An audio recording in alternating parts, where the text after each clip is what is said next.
5, 4, 3, 2, 1. Love YouTube. Oh man, what is goody? What is goody? What is goody? Rise. What up? What up? What up? What up? What up? What up? What up? What up? What up? What up? What up? What up? What up? What up? What up? What up? What up? What up? Guys, man, it's your host, it's your boy Jay, back at it again with another one. This is episode 36. Man, motivate me, I'll motivate you. It's funny because I don't know if you see the thumbnail, man. But my tank is on damn near E, bruh. I can't even hold you up, man.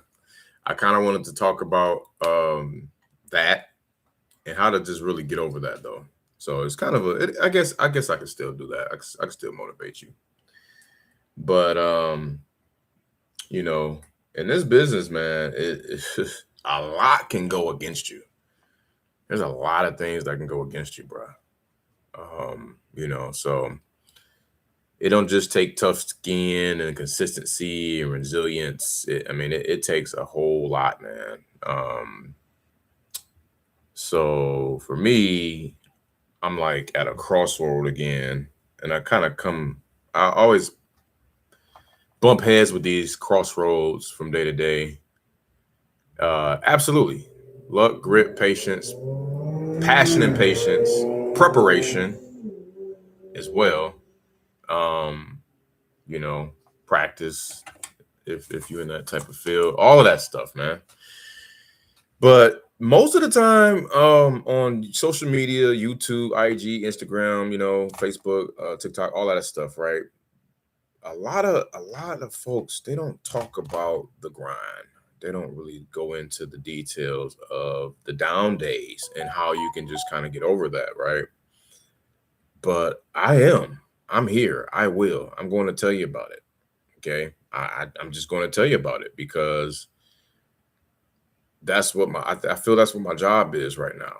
For anybody watching, thinking this is 100% problem free or something that is, a cakewalk, a walk in the park based on your favorite guru, what they're telling you are just, the highlights. I mean, that's in anything in life. On social media, it's just all highlights. You know what I'm saying? Yeah, you absolutely. You just see end result. You see Z, but you don't see A to Y. You might see A, maybe, but you don't see B to Y. How about that? I love that analogy. You don't see B to Y really. You don't see the inner workings of the process, man. And that's why you got to be really married to it, man. You got to really focus on the process of everything. And even when it just like weighs on you, you got to figure out either how to pivot or just how to pivot. There's no other way. I mean, you got to figure how to just kind of, because you don't want to keep doing the same thing over and over and over and over and over again. Otherwise, the situation to deem itself insane. So, okay, where am I? So I talked about yesterday having 4 walkthroughs today. Let's scratch 2 of those. 2 of those didn't happen. So I had 2 walkthroughs today. So already starting off bad, 50%. Okay, great. The first walkthrough in Detroit, the guy that was 90% sure he wanted it, he walks it, and it's already a delicate, sensitive situation. The tenant in there, like the mother, just had a newborn. She doesn't really want anybody in there as it is. And I'm really trying my best to I'm trying to make sure everything is good and on up and up, and that we're in and out, right? And that we only get one shot, that type of thing, right? So that's the thing. We're working with properties with tenants. It's usually more things than not, right? You usually got more uphill battles, that you got to kind of face, right? So he goes there and he leaves. He's like, yeah, I seen the property. It's just a bit small. So if you got anything else, let me know. I'm like, dude, what? Are you kidding me? That's what you blowing me up all Saturday, texting me back and forth, showing crazy interest just to go there and say, yeah, I'm sorry. He said, yeah, the property is nice and all, but a little bit on the small side. So, but I'm still in the market though. If you got anything else, let me know. Okay. So I remind you, I have two people that's supposed to be there. And it's funny because these guys, I try to like say either first come, first serve, or we're having a walkthrough on this time. And a lot of them like don't like that. It's funny, like I guess it might be regional specific, but a lot of them was like, oh, like they want it to themselves. They want to feel like they have the utmost right of refusal or the utmost exclusivity of the property. So once they hear it's a walkthrough, other people might be there, they start to backpedal a little bit, right? So he was kind of the same way. And I don't know if you've seen somebody pull up or not, but that's my kind of like my guess is why he was feeling like that. But anyway, the second guy claims he was there. He said, because I had him at two separate times, 9:30 and 10 o'clock. He said he pulled up, he didn't see nobody. So he had to run and go address some plumbing issue and all this other crap. I'm like, all right, man, here's another excuse. And I call the seller like, hey man, just letting you know, my second guy said he was trying to he came by and didn't see anyone there. He's like, no, I was here the whole time. I was waiting on him here to 10:15. The first guy, what did he say? He seemed to like it. He's ready to go. I said, oh, he's ready to go. That's not what he told me. That's what I'm saying to myself. And it's just like, bruh, like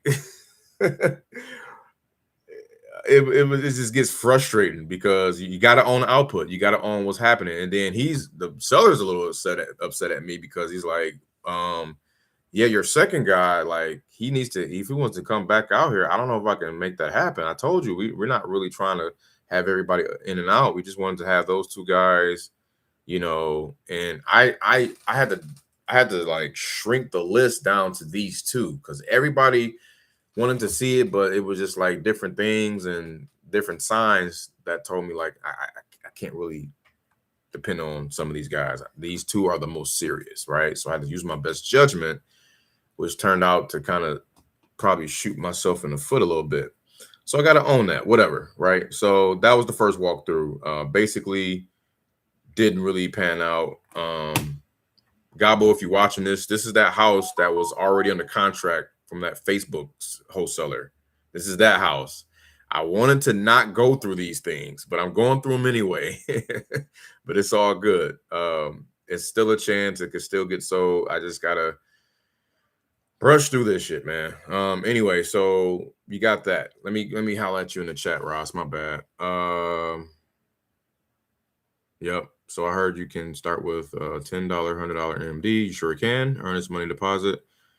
Be careful with that, though. For a property where the seller needs to get rid of a property ASAP, foreclosure, divorce, couples, back taxes, this is true.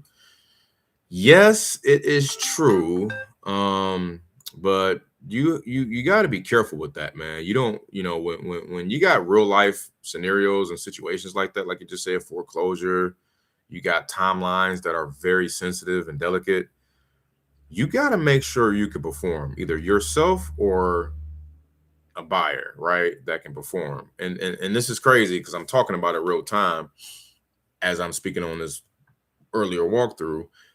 That's why I'm a little upset as I am, because I'm always trying to make sure I'm putting my best foot forward, and I got to put my name out there for other people's actions, right? That I can't really control. That's just kind of the sucky part.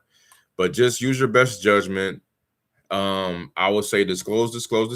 If you're not buying it, let them know you're not buying it. Let them know, you either have a partner or a financial partner or a funding partner or another buyer. You can let them know something like that, but just let them know you're not going to buy it. And then, because they're motivated anyway, they probably don't care, who buys, as long as it gets done. And then when you put them under contract and they got like a foreclosure or something happening, and it's like a tight deadline, don't drag all the way until the last minute and then back out. Please do not do that. Please. That is horrible. We're getting a bad rep for that. Do not do that. You said, and then you get the contract right, and then just find a buyer, and you can keep the difference assignment costs. Correct. You have it under contract for 100K. A buyer, it should be, it looks like it's worth 115K, 120K to another buyer based on what you're seeing in the market. Yes, you can find a buyer that will scoop it from you, and they would pay, and you would get that difference. You got it. Don't worry, you'll sell it.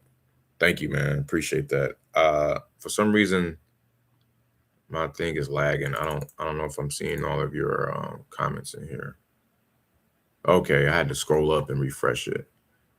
Then I heard you can put inspection clause on contracts. So if you don't sell the property before the inspection period, it ends, you can get your EMD refunded. It gives you a little reinsurance. Absolutely. Yes, that is correct. That's why I said, like, you get, normally like 7 to 10 days is kind of standard, or 5 to 10 days, whatever. It's kind of standard. And then, yeah, the earnest money goes to the title company. You don't give it to the seller. You always send all monies to the title company, and they're going to hold it in escrow. Got it. So let the seller know that I'm not buying it. Yeah, if you're not buying it, let them know, hey, say I'm an independent contractor, or I'm independent. I work with a handful of XYZ, a network full of, buyers, or a group of buyers, or a network that are looking for property. You can just spin it how you want, but just be upfront as much as you can. New wholesalers will negotiate for 21 days for a little longer period since they're new. Yeah, man. I mean, you can negotiate as much as you want if the seller allows. Don't you don't have to do 10 to 20 or 7 to 10. You can do 21 days, 30 days, but again, make sure it aligns with the seller's goals, man. Like, we can't just step over their timeline and deadline, or it's not going to work. Like, if they get foreclosed on the first Tuesday of the month, which was, what was this, the first Tuesday of this month, like every Tuesday in Texas, or every first Tuesday in Texas, March 3rd. So if you got the property under contract February 28th or whatever, or 2 weeks before, you know what I'm saying? You got to make sure it aligns. You just can't have the inspection period overriding the closing date. This doesn't make sense. Yeah. So, but yeah, man, let me get to it. I got a lot of stuff going on, so it's kind of like I might not be making as many calls today. I'm going to be more so just doing some stuff with these buyers and walkthroughs, and like, I got a buyer that needs me to find like a skip trace, a couple owners and stuff like that. The second deal, by the way, the Battle Creek deal. Oh my God, man. Another sensitive situation. We've been working on this deal since last summer. Like, we've been trying to get inside both of these houses since like last June, bro, last July, something like that. And we finally get the opportunity today. She said to clearly say, she's like, hey, you're the insurance guy. I got my contractor coming over there as the maintenance guy. Please do not let it be known you're buying the property. Please, please, please, please, please. We said that 50 times. What happens anyway? Somebody want to take a guess? Yes, Battle Creek, Michigan. Bro, kid you not, bro. My man, he goes over there. He knocks on the door. I told him, you can knock on the door, but just let him know, obviously you're there. You're the insurance guy. So they say, hey, the tenant says, you're here for insurance or for maintenance? And then my buyer says,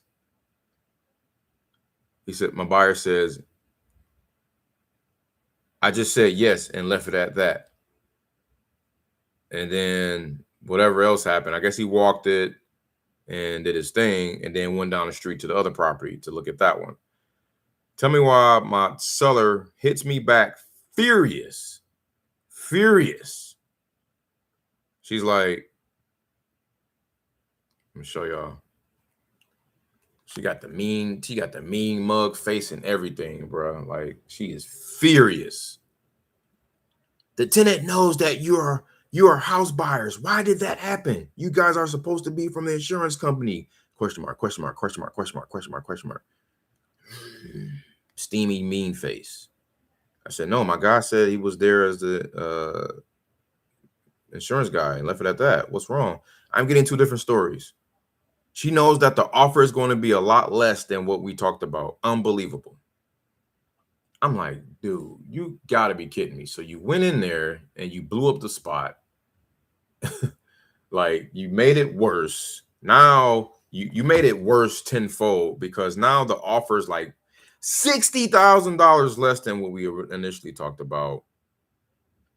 And you said it out loud. Apparently the tenant heard you. You spooked the tenant. You like just went all completely out of order. So that's why on this thumbnail I said, I'm tired of everybody. I am tired of I'm like, dude, I'm trying my best to control that little window of input, but the big window of output, it just keeps happening. I need that small window of output, not a huge window of output. And this, I just keep getting huge windows of output, and it's just irritating. I'm sorry, I gotta express myself, so y'all can feel what you might go through, or you can take what I'm going through and sidestep what I'm going through, so that you can grow through your go through even better, if that makes sense. So yeah, man, Battle Creek, Michigan. I know that place, if that's the place. A YouTuber, Airsoft Fatty, lived there. Okay, yeah, it's like up in Michigan, West Michigan or whatever. Why did he offer 60,000 less? Well, apparently he said that they're crappy. And even though I sent them pictures, and they damn near look kind of the same, he just was like, yeah, man, it was the house next door down the street that really, because he offered he offered 50K less. He offered 150 for both of them. Now he's like, I'll do 100 tops. I'm saying, come on, bro. And he sent me pictures, and it's just pictures of like just junk, just trash, just your standard fix and flip stuff, right? It just but he knows that. He knows that. And he's like, yeah, bro. Like, he sent me the pictures. Let me show y'all, just so y'all know I've seen way worse than this. And I even told him, I said, bro, that ain't nothing but like a couple few dumpsters, bro. I said, I thought honestly it was going to be worse than that. Let me see if I can go through here. I thought it was going to be worse than that, bro. So this is again, it's going to be a lot of junk. Okay. It's the living room, kitchen. They kind of like hoarding over there. I get it. Like, bro, I've seen so much worse, bro. He painted, the way he painted the picture of this place, you would have thought it was falling over. You would have, I mean, yeah, it's a lot of crap. I get it. It's a lot of crap. That's the only thing. It's just junk. It's just piles of junk. Again, you clean that out with a dumpster for like $1,500, $2,000. Then you got yourself a blank canvas.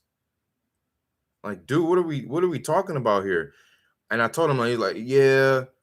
I said, it's got good bones too. He said, yeah, it's not going to fall, but it's definitely a gut. I said, come on, dog. You mean to tell me 8 months later, bro, this is what we doing, bro? Yeah, man. Like, this. Really? That's interesting that you say that. You cleaned up a hoarder house 10, 20 times worse. I'm like, bro, you gotta be kidding me. Like, do you really buy houses and all? Like, just say that. And I'm rocking with bro. So, and then I told him what she's saying. I was like, man, she's on my head, bro. Like, come on, man. He said, laugh out loud. Well, I really wanted to get a plumber in there first. But if that is not too crazy, I can write her a check that day. Thank you, bro. Now, another thing I will say too was this property is going through eviction. It's like court orders and all this crap going on too. So he will include taking over and inheriting all that too. So that did kind of knock down the value, but not 50K worth of value. Like, God damn, bro. So I have to then turn around and report the news. She already know we're coming in lower, but it just now I like he blew the spot. Now I can't even like package it up how I wanted to. I wanted to reposition all the benefits, the transformation, her getting up out of there, which I still will do, but it's just I gotta repurpose it and remix it. So I'm about to do that live in a second. Matter of fact, I'm about to do that right now. She's pissed at me though. She is pissed at me. Here we go. Oh my god, I gotta offer her 90K for 2 houses. Oh my god. When we were at 150 or 140 to her.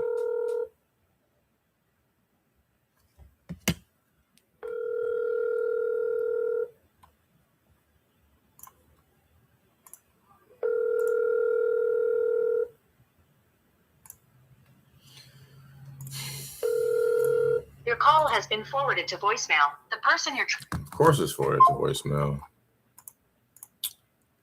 Oh boy. On another note, shout out to my guy. Shout out to my guy Avery, man. Jared. I need to shoot you a if you're listening and tapped in. I got my bad. I got to shoot you a JV agreement. So out of the blue, got a couple deals sent to me out of Washington. Okay, if you know Washington, big fees happening up there. Usually, anywhere on the West Coast, we talking some nice spreads. So that was Michigan. I talked to 3 buyers today. So I am going to shoot him a. That's what I need to do real quick. I need to shoot him the JV agreement and give him a list of buyers, and we're going to work the deal. He's going to work it mainly on the back end, but yeah, I pulled. He has it under contract for 190, and I see buyers in the area buying land, more land. I think we have 20 acres. Everybody else had like 7 acres, 10 acres, and they were paying like 400. So I'm not gonna get too high, too low on it because anything could be anything, but that looks good to me. So I'm going to send him a quick JV agreement, guys. I'll do it on both properties. Why not?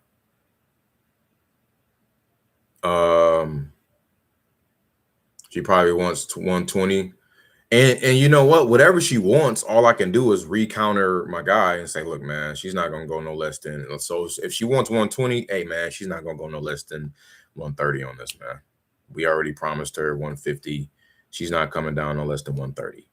And then all he could do was say yeah or nay. And then I'm done. I'm moving on to the next. But good call. You're right. It could be like that. If she even wants to hear from me again, I'm probably like the worst guy in the galaxy right now.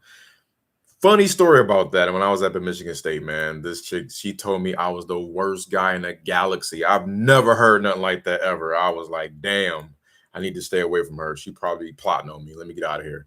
But anyway, she probably think I'm the absolute worst right now. And yeah. So, you know, I got to climb another uphill battle, man. Every day I got to fight to prove my love. I just got to keep fighting to prove my damn love, bruh. And it'd be crazy because it'd be like, y'all don't feel my pain, man. Y'all don't feel my pain. Like just last month, I had so much in the hopper, and it's like, damn, it's happening all over again. Everything is fading away in front of me. And I don't want to blame nothing but myself. You know what I'm saying? I really don't want to blame nothing but myself because that's all I can do. I mean, I have to get better at something. And when I can't figure it out, that's when I just kind of get frustrated. Because I'm like, yo, I'm doing this, I'm doing that, I'm doing this, I'm doing that. Why are you saying you gotta offer 90K now? Yeah, because he's offering 100 tops. So I gotta get at least 10K in there, 5K, 10K, something. I'm gonna have to start at. I'm gonna do 90K. so I can assign it to him for 100. And I can stand on that because he's ready to write a check for that amount and get those people out. Okay, so we got 2 properties up there in Washington.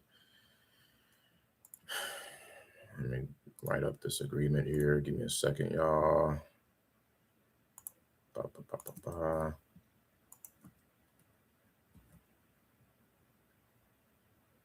That should be Spokane, Washington.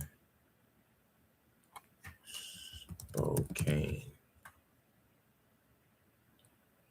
Sold or assigned. We get 50-50 of the assignment fee. Okay, what's his name? He got what's his entity name? Oh, he's gonna use his personal. So that's, sorry, I gotta whip this up real quick, y'all. Type in for any more questions or anything else I can. Yeah, that's how I go. Raise. That's how it goes, man. Since you know the price, then you can do anything beyond that. 100K is the max. I gotta go and try to get as much below that as I can, man. So my intentions were to do 5K per property, man, for a total of 10 grand and just move on with it. But it's like I'm a dentist, bro, because I'm like pulling teeth. Freaking pulling teeth.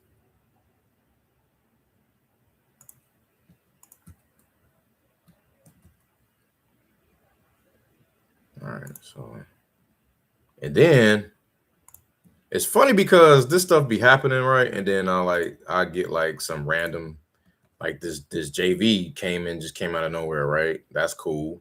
And then the chick from like 2 weeks ago, I was trying to show her a couple houses in Muskegon, Michigan, and was pulling teeth at the time. Now she finally hits me back, and she's like, "Yeah, I got somebody that want to walk those properties. Are they available?" What's up, Raven? Let me check for you.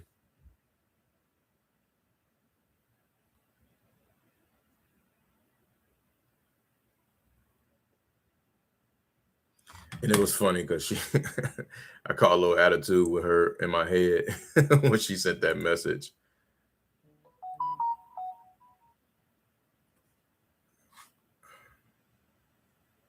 All right, so how do I? Okay, this is kind of a daisy chain, to be honest.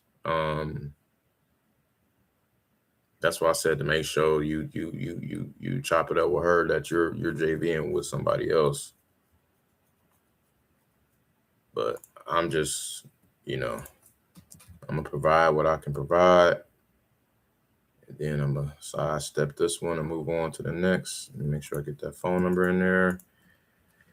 Yeah, so for anybody that's looking at JV, man, mainly when it comes to like needing buyers, yo, I got you. You just got to make sure as far as access is on point, because they're always going to want to see it, whatever we're talking about. If it's land or tear down, that's cool. I'd rather you send me anything that's gonna be like for new construction, because that's beautiful. Oh, what up, Gabo? Yeah, they do, man. They do. They make lots of money with their profession on what they do specifically. But yeah, man, I figured I need to probably go to school to be one of my damn self. Who knows? I need to put this fan on higher. It's kind of warm in here. All right, so I got that. Sending off this JV agreement. Today is the 10th. We got one in Spokane, Washington, and Chattaroy, Washington. Definitely haven't heard of Chattaroy. Who got me into wholesaling? What are those guys? Somebody named, he was in this it's this group called damn, I don't remember. It was like Venture Builders, Point Venture. I forgot the name of it. He used to be like a football player though, back in the day. I think he played for like the Dolphins or something. I forget his name, man. But it was like a random Facebook ad I came across, and then I went to the 3-day seminar. They were talking about buying and holding and fixing and flipping and then wholesaling. So I was like, oh, okay. Wholesaling seems like the lowest barrier to entry. So yeah, let's check it out. All right, we're gonna send this over. Download.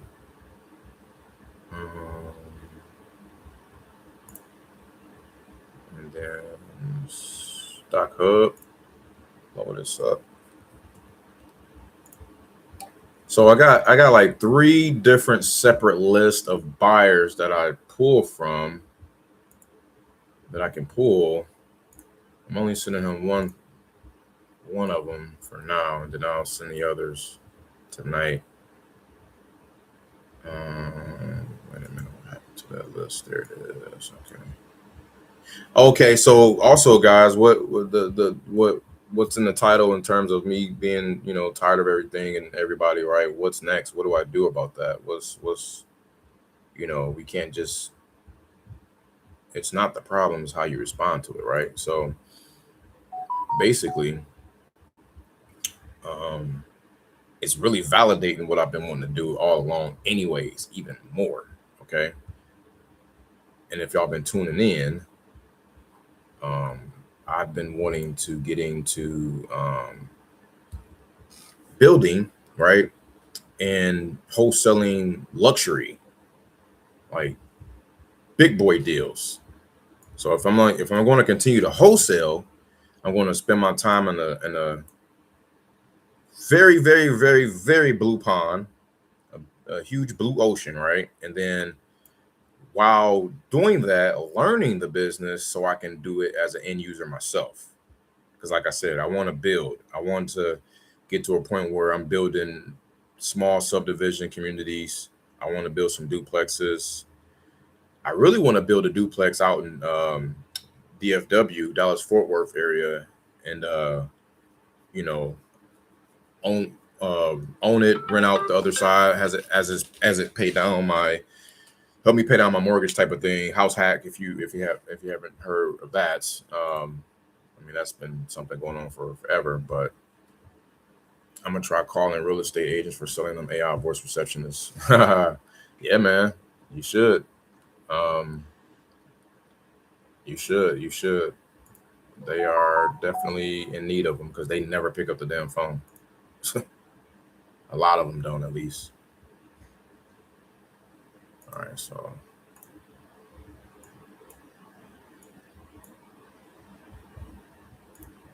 I'm just signing and dating this thing here. What is his email? Okay, here it is.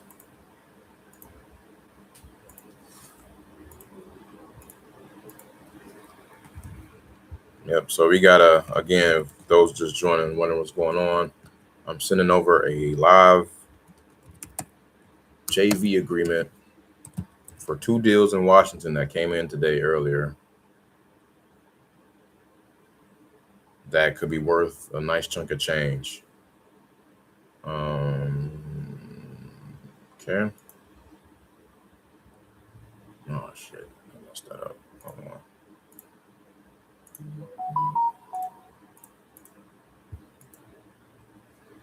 Hood, more love.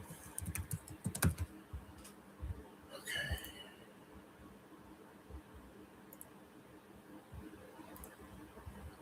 I think the next shiny object for 2026 looks like the curative title. Tell me about that. I think I know what you're talking about, though. I mean, that I actually did hear about that. Somebody was doing a Facebook ad, whatever, for it, and Yeah, I forget his name, man. It might be Nick. Are you familiar with that? The guy named Nick that's doing it. I want to say he's out of Houston, but it is something about going after clunky titles, I believe, and then obviously unraveling them and trying to bring it home. Bring it nice and clear for everyone to make a big fee on.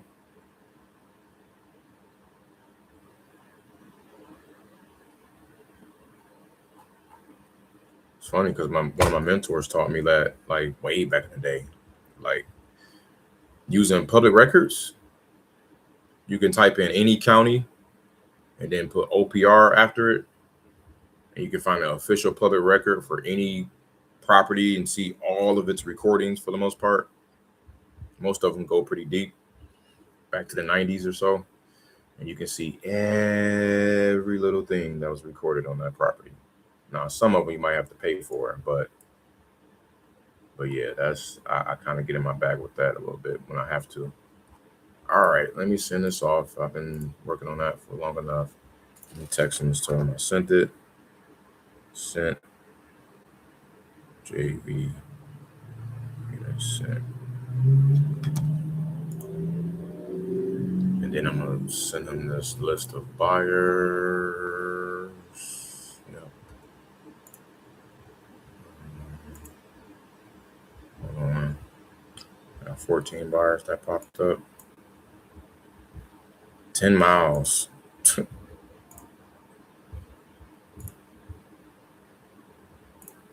I shouldn't do houses though, because this subject property is land. The AI with Charles on school. I don't know if I got accepted in there yet. I haven't seen anything come through, but I did request to join, and I think I answered a few questions. I don't think I'm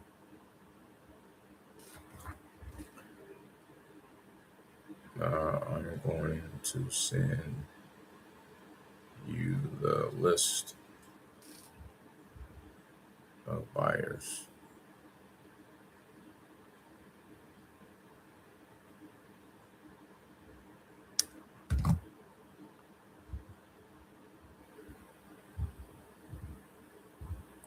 Is that what they're talking about in there? Because I'm trying to do something slightly similar, but it's more like dealing with entitlement though. Entitlement work for like the land, the actual land around the property.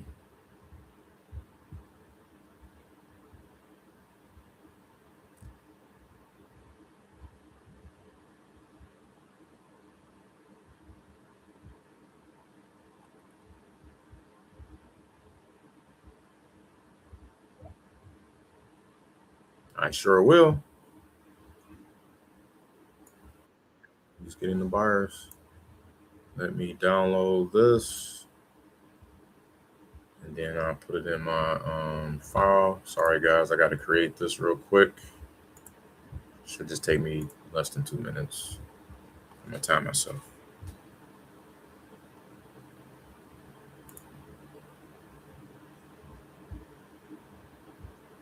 All right, ready, go. 2 minutes, and I'm done. Upload, browse. Eagle Ridge Lane. Okay, there's one. What? I don't have any phone numbers in here. What a fail. Sorry, y'all. I guess it's gonna take me a little longer than I thought. Let's see, Ridge Lane. Import.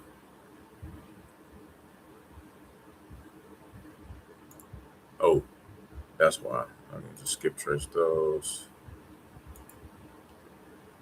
Jasmine. 1 minute left. Delete this. Yep, I see some phone numbers in there.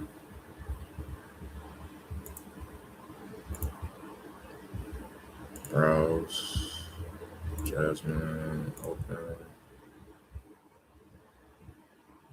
Data. Welcome to live. Welcome to live. Go ahead. Oh yeah, I mean you can. Someone wants to lay down. Sorry, y'all.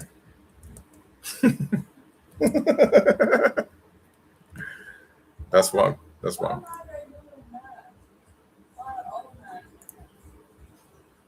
I have no idea.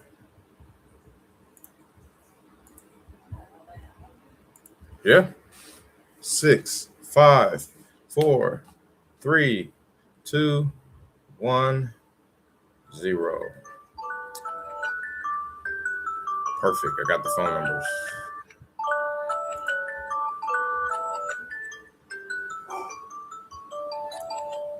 All right, I gotta send this list, and I'm doing it right now. Create, insert new sheet, import, and then replace sheets, import. Yeah. Did you check out? Oh, okay. You already said that. My bad.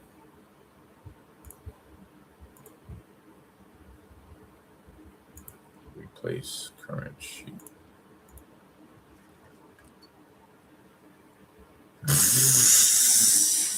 my God. Hello. Y'all buy some houses so my husband can pay for my hair to get done. Jesus Christ. You heard the woman.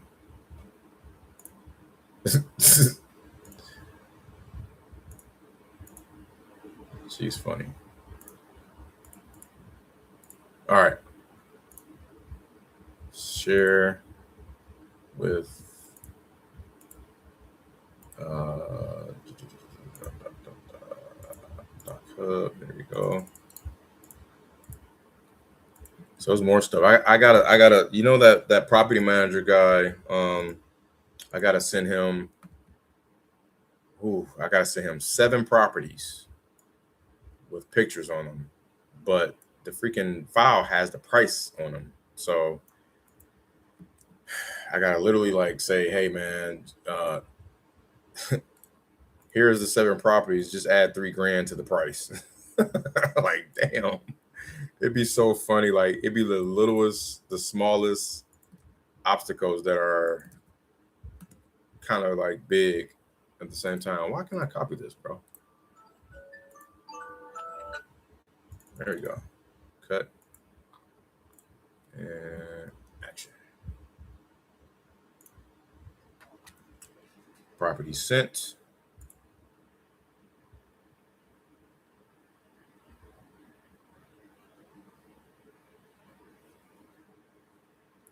I got more buyers that I can pull, but would have to be later.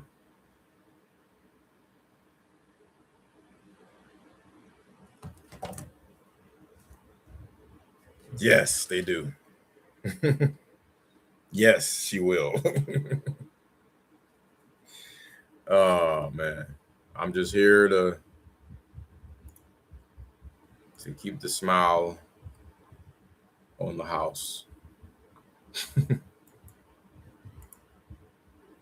Happy spouse, happy house. Gotta keep the smile on the house. Whatever that looks like. All right, so that's done. Okay, next, Raven. She wanted me to see if, I guess I can call the buyer or the seller and say, hey, one of my realtor buddies wanted to walk 2907, yada, yada, yada, and also East Sherman. What did I give you a price at? Are they cool around that price range, though? Because I don't want to, like, get into a freaking walkthrough war again. Do you think that 4 to 5 page website for $500 is fair? Then a 5 to 10 page will be like $1,000. charge 100 per page. Man, you got me on that one, bro. That's kind of not my lane.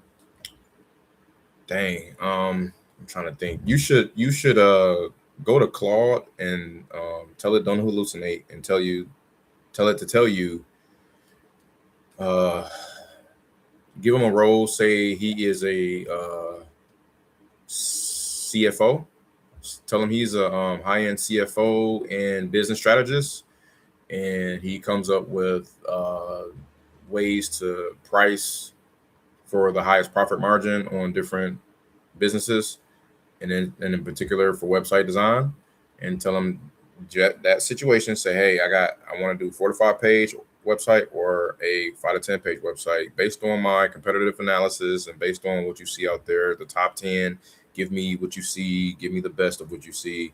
What do you think I should price mines at accordingly? That type of thing.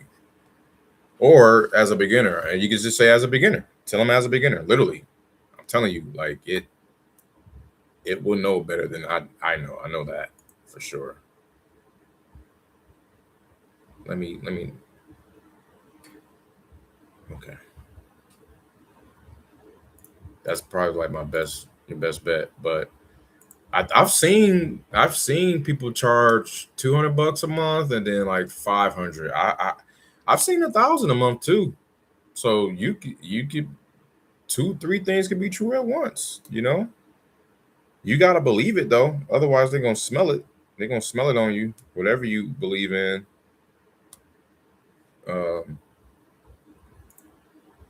How about this? Let me tell you this. How about this? Make sure whatever you charge them, they can bring 10x that in revenue on a monthly basis. So if you charge them 1,000, you gotta reassure them they're gonna pull in 10,000 for that per month. Because if they can't see that, they out. That's a good way. Shout out to Myron Golden on that. He will always tell you, like, you know, I don't know, they haven't seen it yet and don't know exact prices, but he buys a lot with me. Yeah, that doesn't work for me, Raven. I'm sorry. I need him to know that the price is around this. Okay, the price on this is around 30,000. He want how much for that? Let's see. Okay. Price is around 35 on those. Just didn't want to waste seller or y'all's time. Or mine. I ain't even put my time. How about my time? It's okay. This is hitting. She should know. All right, got my guy in there. Here, let me put notes in there for you.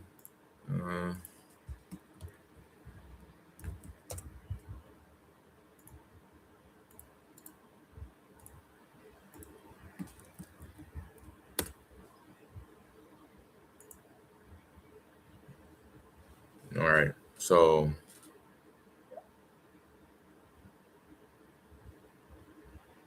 she said, not wasting our time. I beg to differ. I get it. This is part of the business, but I'm an efficiency junkie, man. I'm sorry. I just have to be very efficient with things. You know, like for example, one-off walkthroughs are not efficient. They're just not. They're not. That's why I try to get it all. Trying to pack the house. I try to get one walkthrough. You know what I'm saying? 2 walkthroughs max. The first one, I need to come there and get pics. Gotta get photos. Gotta get that right. The second one is usually the walkthrough before, you know, hopefully before we close it. Because if somebody wants to see it after the pictures, more than likely, they want to see it. They want to feel it. They want to walk it, make sure it's good to go, and then close, right? So I'll tell them, you know, 2 walkthrough max. You know, the second one would make sure that, you know, because the first one can also be for a desktop appraisal. Like a lot of lenders might request a walkthrough to get, you know, a desktop appraisal too. Let me see. And then they be having to send their inspection people out sometimes. So, you know, it's just many ways you can spin it. But it's just me dealing with a lot of people with tenants. It's mainly the tenant issue. When it's vacant, it's not really an issue like that. You see it as many times as you want, throw a lockbox on there, bada boom, bada bing. But when you got tenants, you got families and all these other people involved, that's when it gets kind of hairy. So let me tell him, if you cool, okay, you want 30. I told you 35, and I think I will have him at 30. So that's another 5 and 5.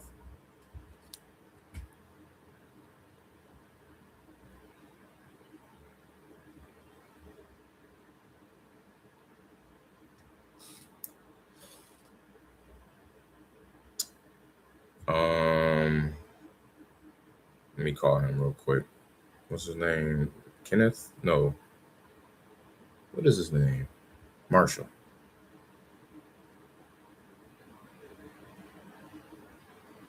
Watch you say something like something. Never mind. Oops. All right, we're calling Marshall back for Snowden and East Sherman.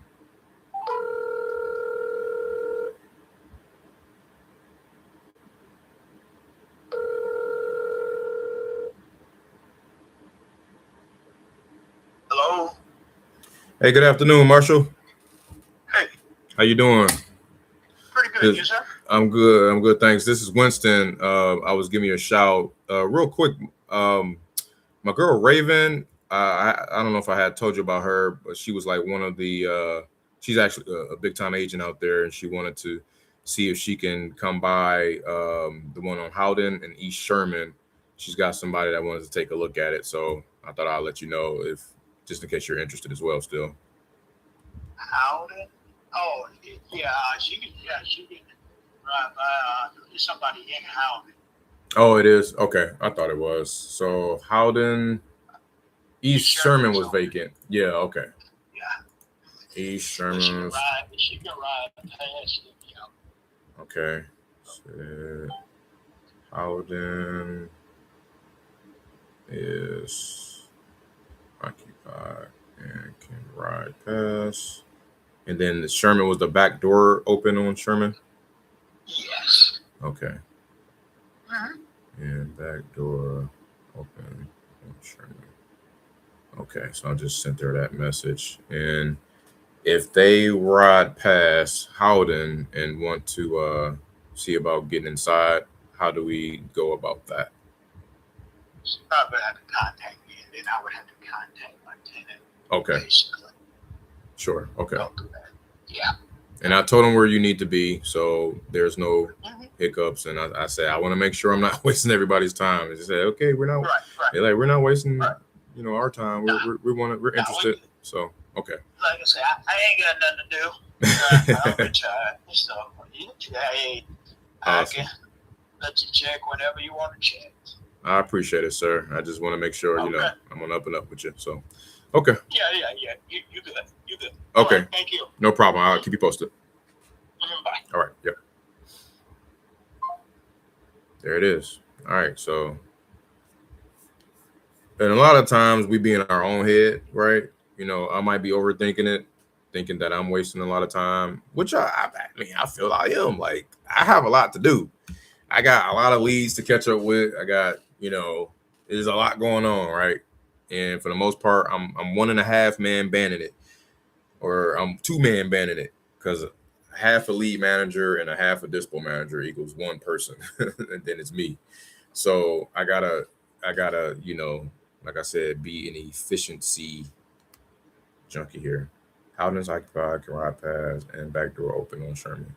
If they like Howden, then he said,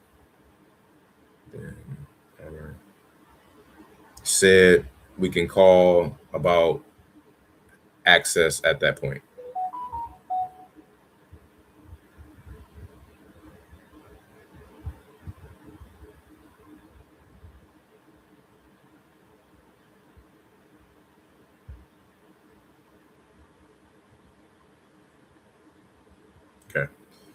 So I'll see what she says about that.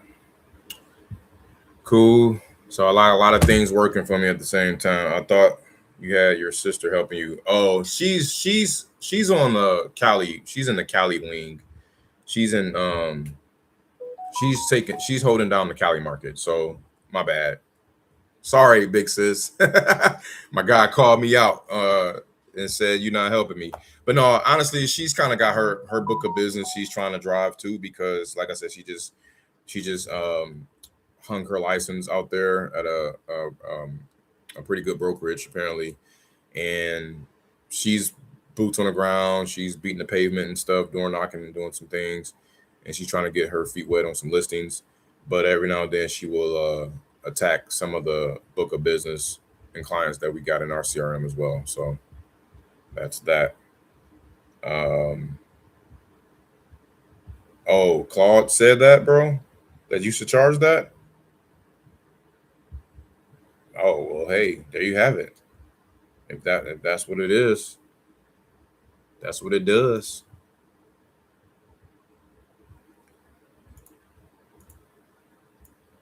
Okay, so what's next? We got to Carpenter. I want to do that, but it's too late. It's 4:00 up there.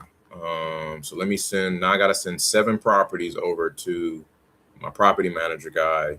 He's been waiting on these. I need to get that to him like ASAP, Rocky.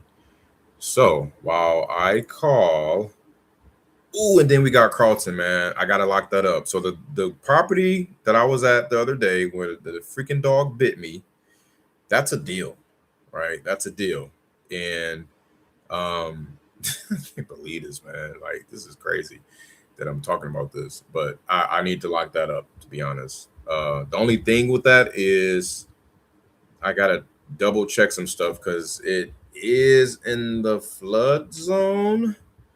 So I gotta make sure that that's not much of an issue. I mean, nobody's gonna build there, but they're gonna rehab there, and it's still sometimes it's still a thing. Like, retail buyers got to spend their money on flood insurance, which is going to shrink the buyer pool for the flipper, right? So you got to make sure all that stuff makes sense. But I'll give them a call in a little bit. So while I'm getting my list ready, okay, Raven, he's already interested. Let me know when I can get in Howden. Okay.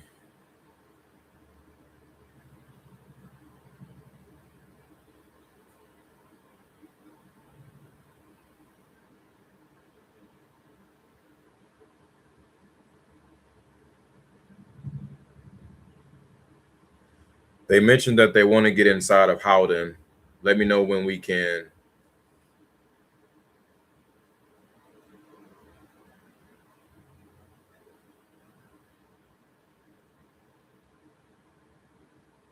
Thanks.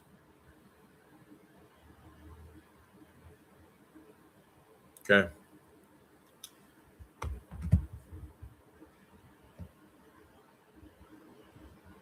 All right, about to call Bobby.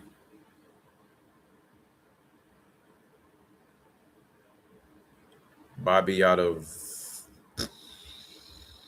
Killeen, Texas. Hour away from me. Hour away from Round Rock, Austin.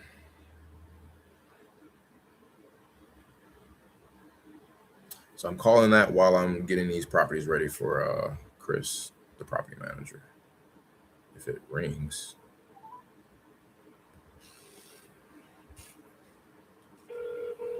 There we go. Got my dual screens here, so we should be good. All right. Your call has been forwarded to voicemail. The person you're trying to reach is not available. At the tone, please record your message.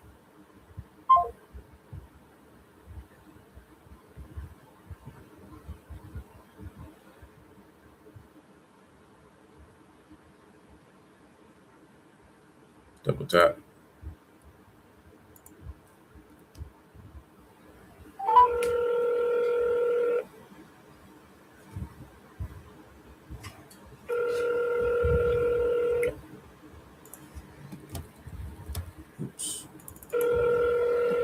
properties off market.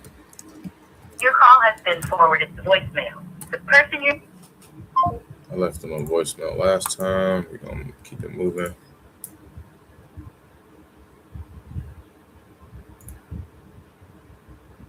Martin King. We just missing Luther the. My man Martin Luther the King, bruh. Tell me y'all know about that joke. Come on, somebody say they know about it. It's only like the best movie ever, man.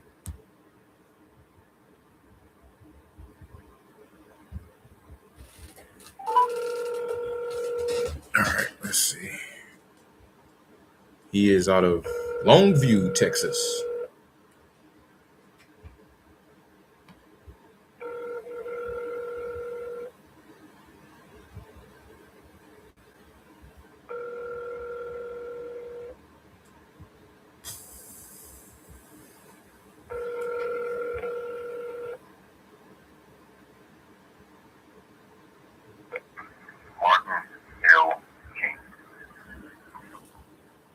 at the tone, please record your message. And double tap.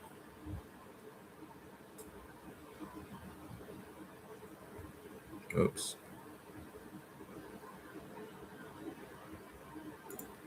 What kind of property is this we calling out on? Nice little house. Okay. Look like we need that house for about 20 grand. It's estimate 73. Probably for about 15, 10.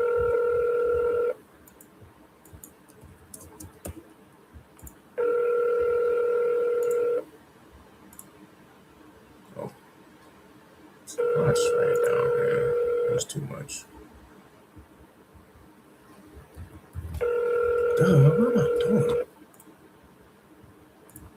366.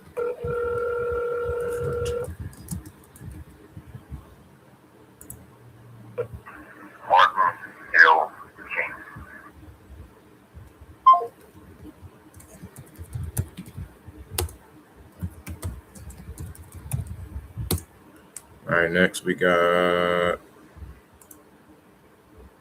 Kayla out of Kilgore, Texas. She thought we were some other people who kept asking about condition. Welcome to call back later. Okay, whatever that is. Can somebody do me a favor? And it'd be great if somebody could like jump in here. I share my screen with them and they call the leads real quick. Just kind of like call some leads and just see if they want to sell. Just for like 10 minutes. Just need 10 minutes. If you bought that life, let me know.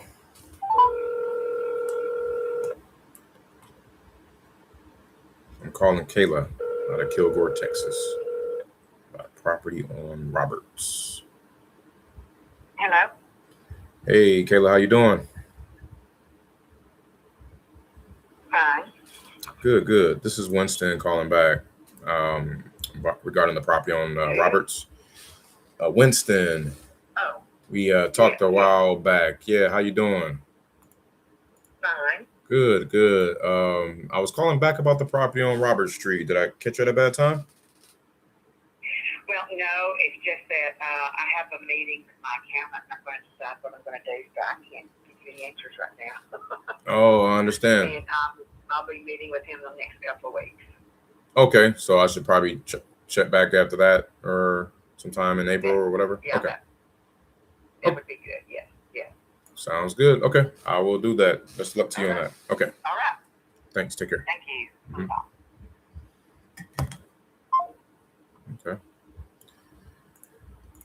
Meeting with her CPA within the couple weeks, but she should be filing before March 15th unless she got an extension. All right. So I'll put call back at the top of April.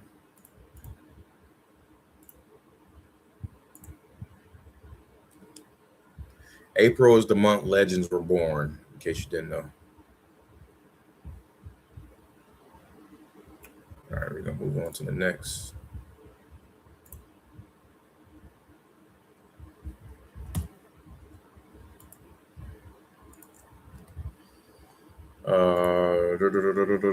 Robin out of Colleen. Love Colleen. I appreciate the offer, but I'll have to pass. Thank you anyway. Okay. Why did she pass? She didn't tell me. Ooh, I remember this one. This was that duplex.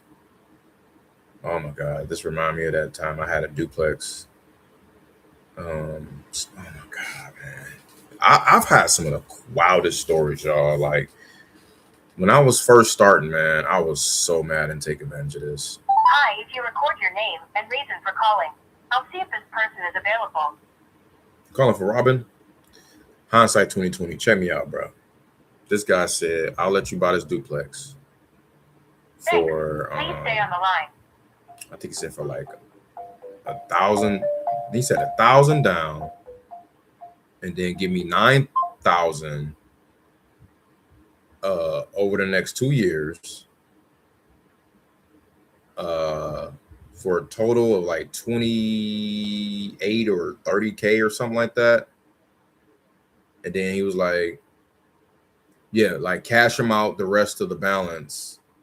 So that was like, it's that 18K, 19K. So then basically cash him out the remaining balance of like 30K, which would have been 11K, like the third year. It was something crazy, right? I thought it was kind of crazy, and I was like, I don't know about that. And he was basically just trying to like give me time to come in there, fix it up, do my thing, maybe flip it or whatever. So I didn't bite on it. I didn't take it because I thought it was ridiculous, and I didn't know what I didn't know. I didn't know better.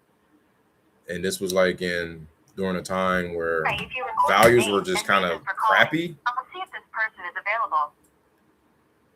Winston. So I think at best, man, that property ARV was like 40 bands, man. Please stay on the line. You know what I'm saying? And then all of a sudden, that shit shot up to like 87 or 105 or something like that in like a year. And of course, that deal was gone with the wind by the time I figured it out. Okay. I'm sorry, this person is not available. If you would like to leave an additional message, please reply after the tone. What's going on, Robin? This is Winston calling. I was calling back about the duplex on Cary. Give me a shout if it's still available.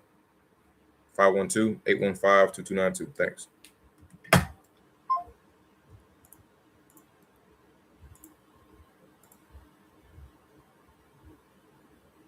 So yeah, it was many bonehead lessons, man, but it was a lot of hindsight 2020 lessons at the same time. So just like what Jay-Z said about that, how he could have bought Dumbo for $2 million and all of that. I've had so many of those. Let me see. So that was Texas. Next, we got Zachary out of Waco. All his properties are in San Antonio. Waco is too far. He wants to sell. Beautiful.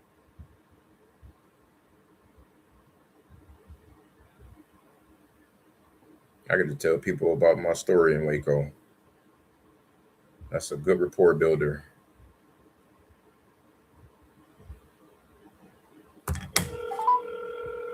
Tough out here.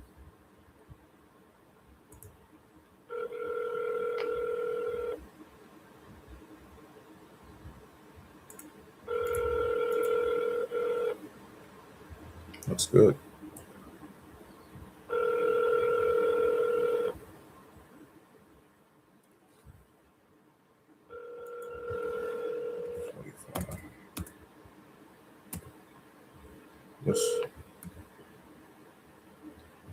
Please leave your message for 915861.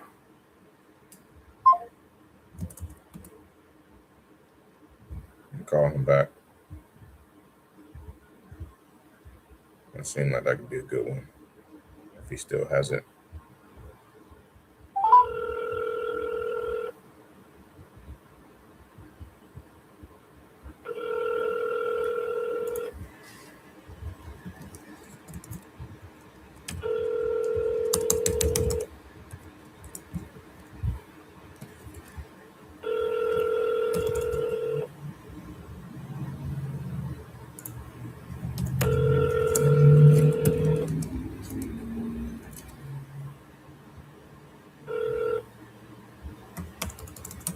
Please leave your message for 915-861-0851. What's going on, Zach? This is Winston giving you a shout. It's been a little while. I was calling back to see if you still have that property on Shepherd Street. Give me a call. I'm at my cell here, 512-815-2292. Thanks a lot. Damn, he wanted 200K. I wonder how far that is from the one I was walking. So when I was walking, I'm going to have that 70K. Decker Street, that's 10. We got Brown Street. Oops.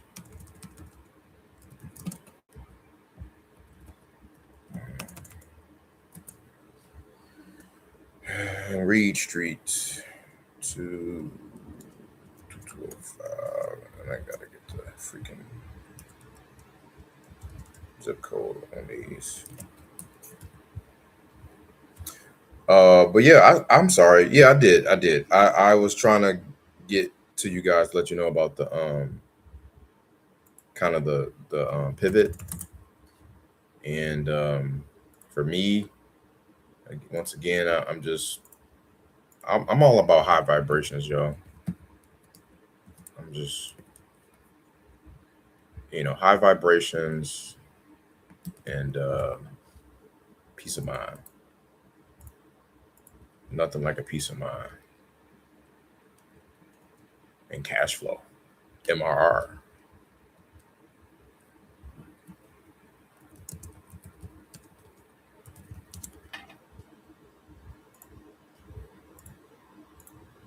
Oh.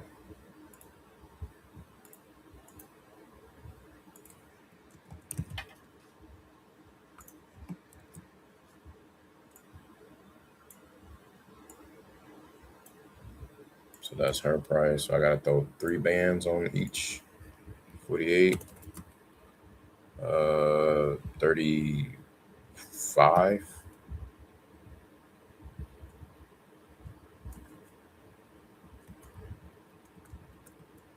19, 13, 15, 21. All right, so he wasn't available. LVM. Next up, we got Janie out of Tyler, Texas. Looks pretty distressed. Call this one daily. Damn, I haven't done that. Why don't I listen to myself, y'all?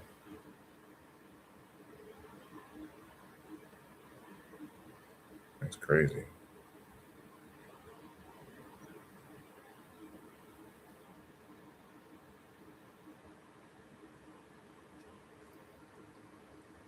Telephone number 903.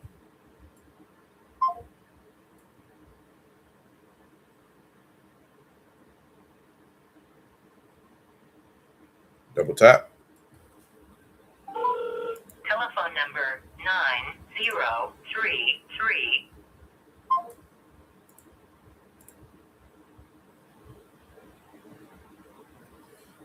Okay.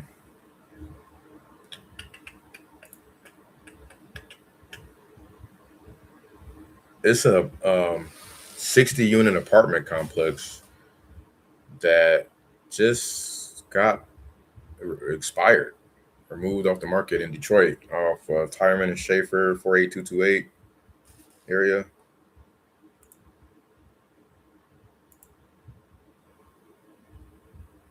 I have to check that out. That's crazy. 8082.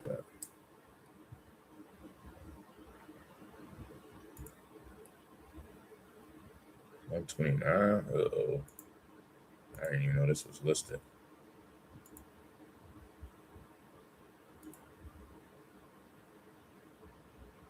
Oh, y'all can't see me.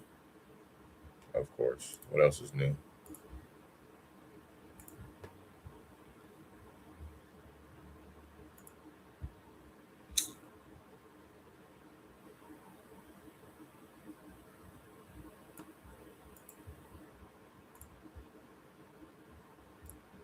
I'm on Zillow.bro.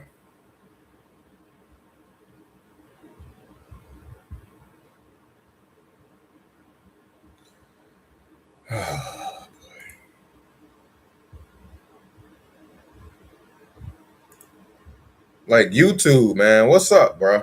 Why can I no longer share my screen, bro? That's like super duper annoying. I'm trying to show y'all that that well, you can see my thumbnail before you click on the video. It's funny though. That boy said, I'm tired. I got that cigarette. I don't even smoke, man. I don't smoke cigarettes. That's hilarious. But that's how I feel, bro.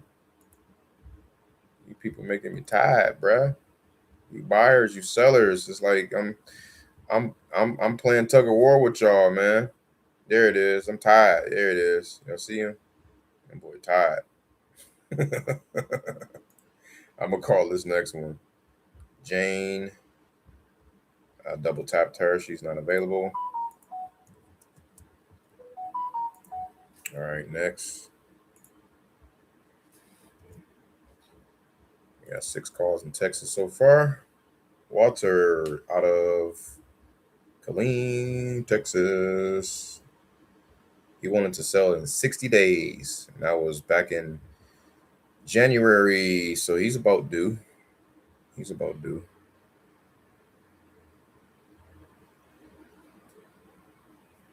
Is that my guy?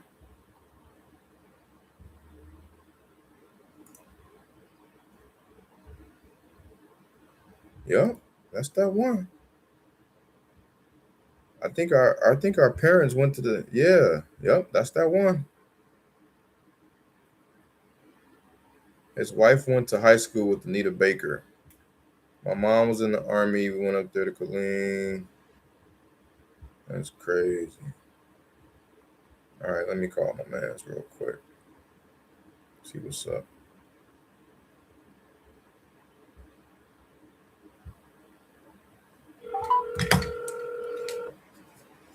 This shit's stressful, bro.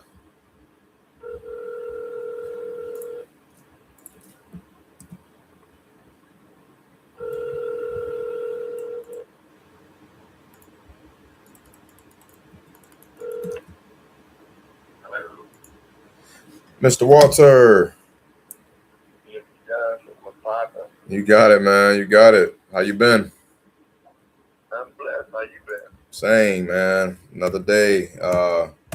Son about to turn 3 and all of that next week. So yeah, we good. I know that's right. Yeah, but just following up, man, is catching up with you guys and seeing if anything new development, anything you heard recently on the property there. Going through the court system, so Okay. It's all kind of.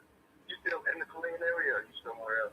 I'm in Round Rock, so about You live in Round 50 Rock, minutes okay. away. Yeah, I'm in Round Rock, so. I'm gonna see if I've got a question. Uh-huh. Like my house is on 5, and I want a downsize. I got a 5-bedroom. Okay. If you look in, I live in that Stanship West. If you know, right by the airport in Glen. Okay. Yeah. That neighborhood right by the airport with like there's little schools that's all packed Carney. Like I could stand on my back porch and the planes landing. You know, that's how close it is. Oh wow. Okay. Look it up to see if you're interested. 6300 Grand Terrace Drive. I'm thinking about downsizing from my house. This is where I live. Got it. Okay. Let me pull that up. 6300 Grand Terrace. Okay. 6300 Grand Terrace Drive. 2 words. Okay. Appreciate that. Yeah, I'm definitely check it out. Let's see. Pull it On up. the downside, but I'm sure, like in the next 12 to 24 months this year. Okay. Over the next couple of years. Did you okay, so over the next couple of years you looking at Probably within the next 12 to 24 months. Got it. Okay. 12 to 24, for sure. Got it. Go back to North Carolina, just relocate somewhere else, go back to where I leave here. Okay. Got it. What's got you wanting to get out of there? Just kind of through with it and over and done with it? When I first moved here, Mm-hmm. let me just get out of here. Mm-hmm. But I relocated back home to take care of my mom. She had breast cancer. Long story. Oh yeah. But I'm sorry. I wanted to only be here for 6-7 weeks. But I've been here Wow. 15 years. I never left. Oh wow. And my mom, she's went to heaven. My wife went to heaven, and my kids, everybody on the East Coast. So I just never planned on it happening this way. But Yeah. I don't think I want to be here. Probably about the next 12 to 24 months at the most. Gotcha. Okay. Yeah. Man, I'm sorry to hear it, man, but Oh no, it's been a minute. Believe me, life just keeps moving every day. it does, man. It really do. You gotta have a plan, yeah. Because and my wife was like 8 days and she wasn't sick, but my mom has been sick for years. But once that happens, it's like all your plans happen to change quickly.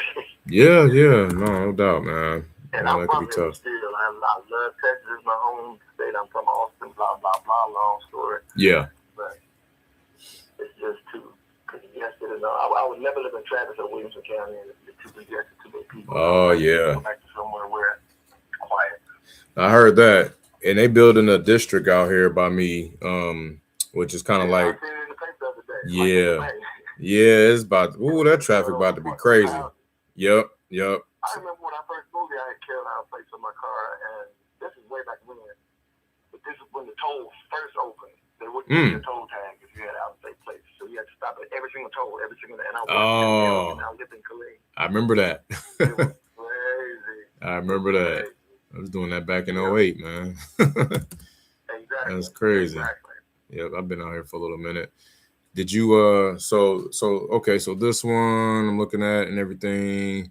If typically for the newer houses, a good play on these will be, I don't know if you're familiar with the process of selling the property subject to the existing mortgage, but I can imagine you got some pretty good debt on that property back when the rates were very, very good. And so it'd be more attractive for another buyer, investor, anybody to buy it with that in place instead of going out to acquire new debt.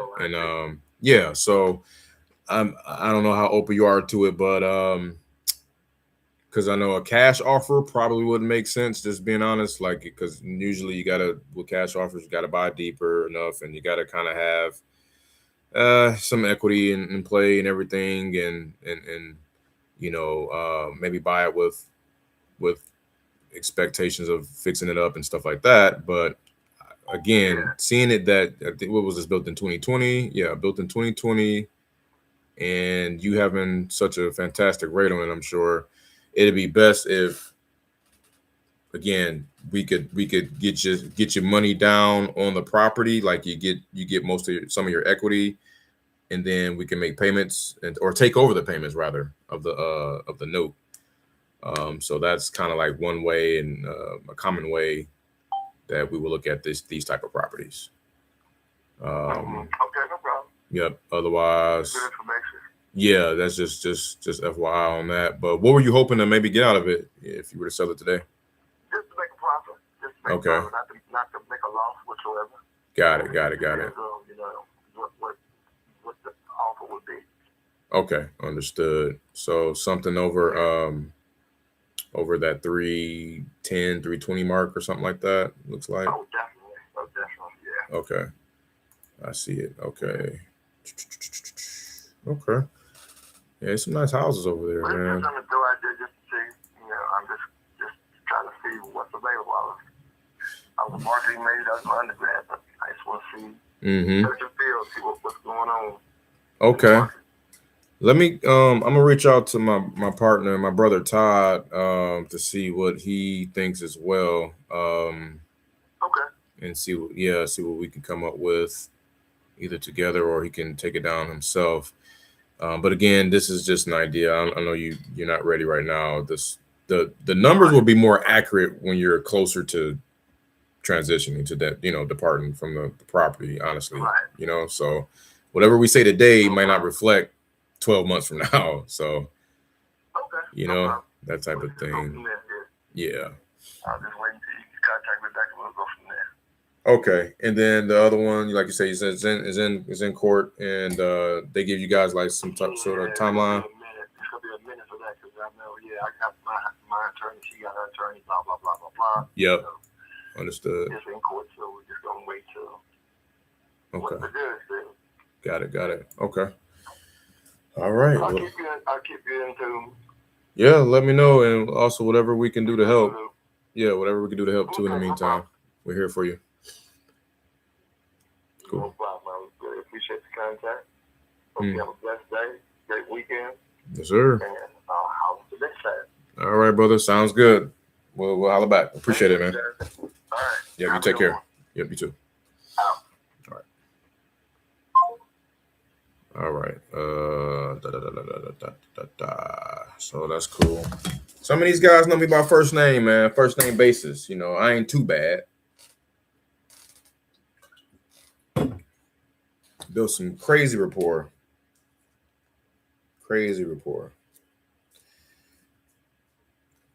So he got another house, but I already knew like that's a sub 2 deal. I know I and then it's a cold sub 2 deal. He talking about 12 months from now.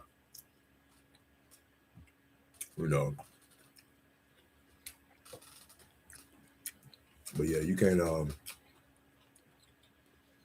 you can buy it cash, but it just makes sense to buy a sub 2. He got 5 years paid on it. He bought it for $308. That's why I said 310, 320, probably what he'd take. But I also see 330, 389, and 405. All right. And they're all similar, right in that same pocket. That one that's 405 is smaller than his. And what up? And it's built in 2019. His is built in 2020. It's pretty cool. He said he got 5 bedrooms on that.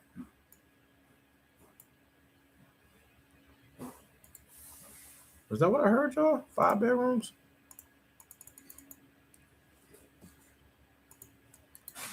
That's sad though, man. Mom and wife. Ugh.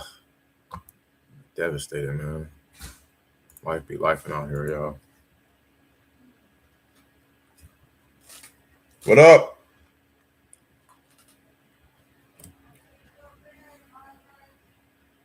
Oh.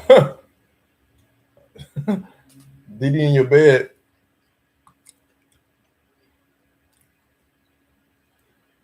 I'm sorry. I should have been closet closing today. I'm taking over and throwing off the dynamics of the crib right now.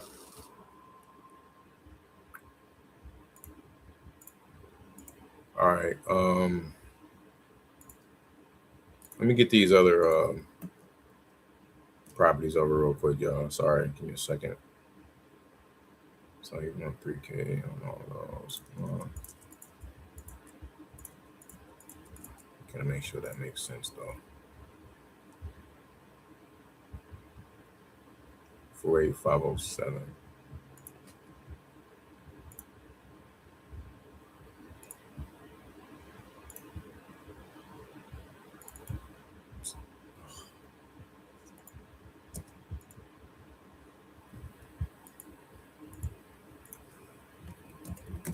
There we go.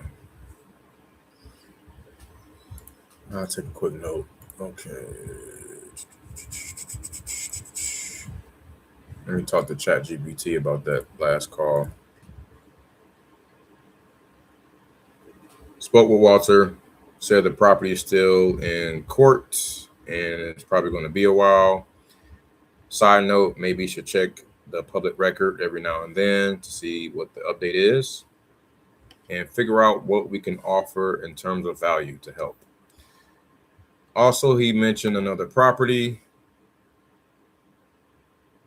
that is located at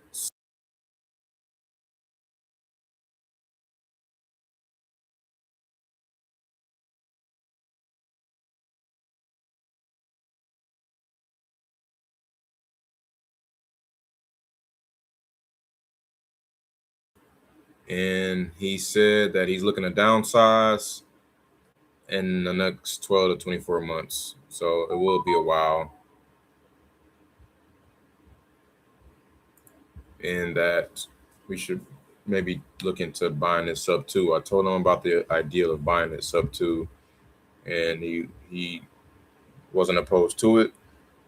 He said he'd take somewhere maybe around just want a profit and take over he bought it for 308, so he'll take 310, 320 or something like that. And I saw 389 and a 405k and a 339 comps in the area. Check back later on or next month.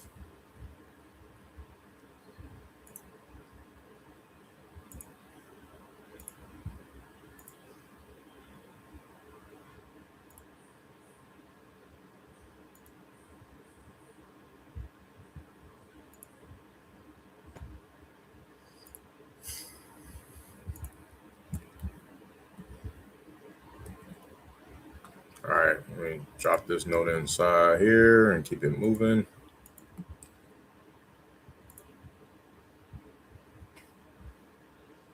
So I didn't make an offer, but I did get a number out of him. It's almost the same thing, but I made a pitch.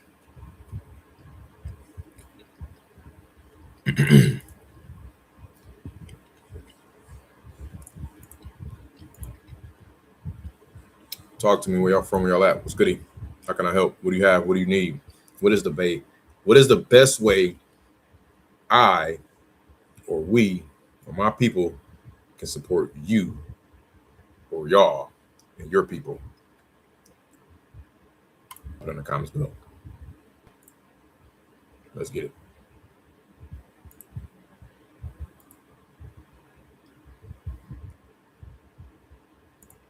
Today is March 10th. I got two homies with birthdays on this day. Shout out to Tommy D and Young Donnie. The 40 ball and the 4/5 like MJ. All right, so I'm gonna call y'all back. I'll call him back April. Let's call him back in a month.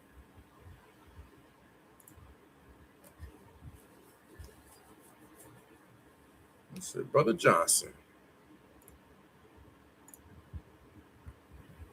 All right, so that was the 7th call. That call kind of took a while. Mark is the next one up out of Belton. I remember now. Belton, Texas. Got a nice lake out there. It's also by Killeen, Texas. The base.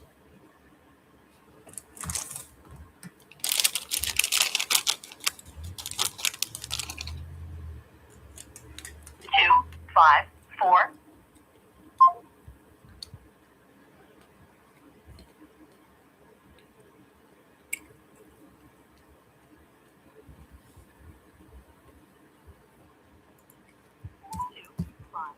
Four, 2, 9, 5.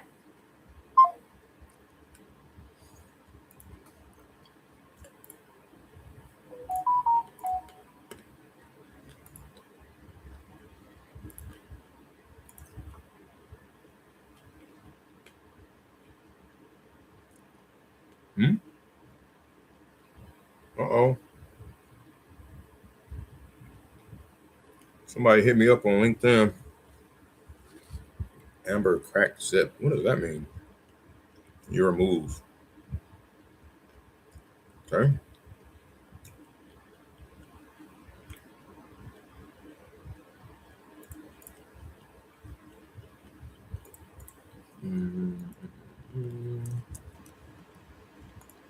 Next, we got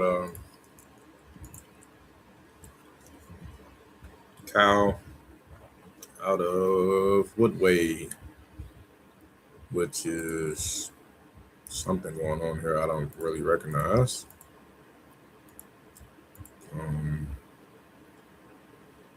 Is that like a mobile home or something? Oh, it's an apartment.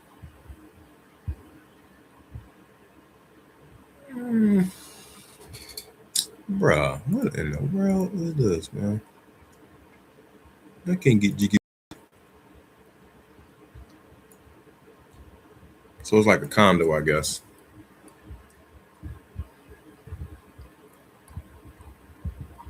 That'll probably be a dispo nightmare. I'm going to pass for myself.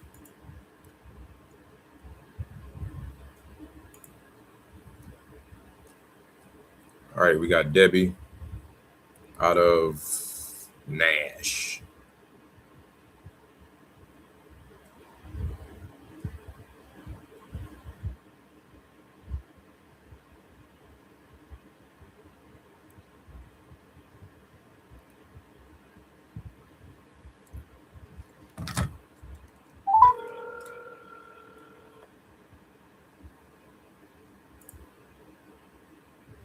Hello. Hey, how's it going? I was calling for Debbie. Who's calling? Excuse me. This is Winston calling back regarding the property on Dustin Terrace. Okay. What are you needing? I'm at work. Oh, I can always call back. I was just checking to see if you were still planning on selling. If so, Yeah, I am. okay. Well, if like I said, if you're at work, I can give you a shout back later, or if you wanted to entertain an offer Okay, now. that'll be fine. Thank you. Okay, no problem. Thank you. Yep. 2-car garage, new roof, furnace, moving to Dallas, new hospital being built in area. Preferred cash buyer, $260, ready to vacate in 30 if needed. Condition just needs flooring. That house kind of nice. Damn, that price ain't. How much you said she want? $260? I got a 189 Zestimate. Yeah, that's nasty. Don't want that. That's nasty. That's my son. So I gotta act like my son on this one. Yeah. No. I see a 246 and a 220. There's only 2 comps. No, thank you. And those got bigger lots. Yeah, I'm straight on that, bro. But it's okay. Things might have changed. Who knows? Maybe we can bring her back down to reality. Call her back later. I'm gonna be intentional. So I'm gonna set a timer to call Miss Debbie back so that I don't miss that. Set the timer, y'all. She said later and I should have set an exact time. After work, I'm gonna say 6 o'clock. Oops. Call you about 2 hours, 42 minutes. We're gonna name it. Call Debbie.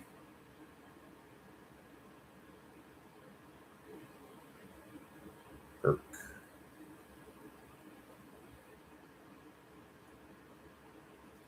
It's bad when you gotta save it in your calendar and in your phone so you don't miss it.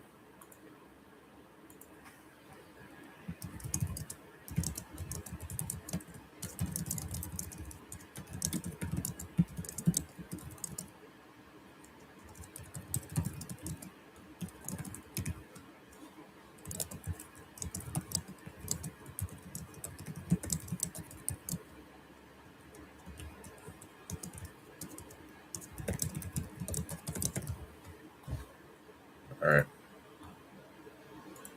Next up. Oh, I need to call some of these old school ones. And Mojo. for me and Bro.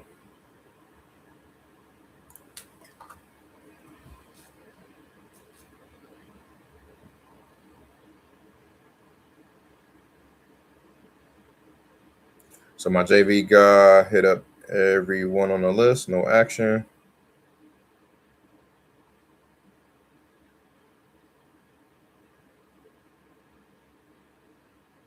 See if I can pull more later.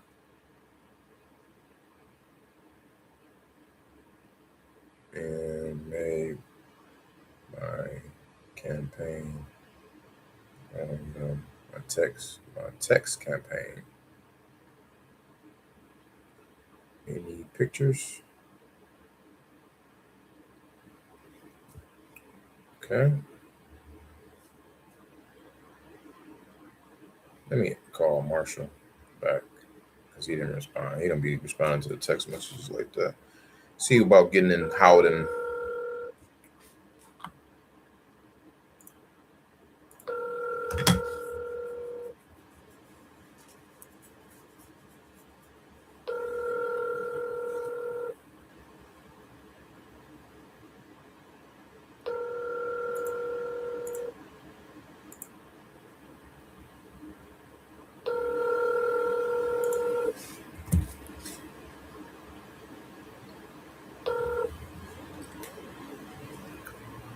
Please leave your message for Marshall Cook. Hey Marshall, this is Winston. Give me a shout back. We are looking to get inside of Howden, so they are interested still. Looked at it and everything, so I wanted to see about getting inside on what day and what time. So you could just let me know when you can. Hit me back on my cell 313-580-2583. Thank you, sir. All right, next we got Scott out of Wake Village. Wake Village. Price is pretty hot. Needed for 50K, more likely to be a home run. Pending rate is 23%, so it should move at 55 to 60. 37 buyers out there. That's for the Arizona property. Oh, he gave me I'm confused. Oh, okay, Arizona. There you go. Arizona Avenue. No, sir, I don't have another house for sale. 428. Oh, he wants 75K for it. Where did I get 50 from? Doesn't matter. Let's call it. Yes, sir. Get that call calling in. Get them reps in, my guy.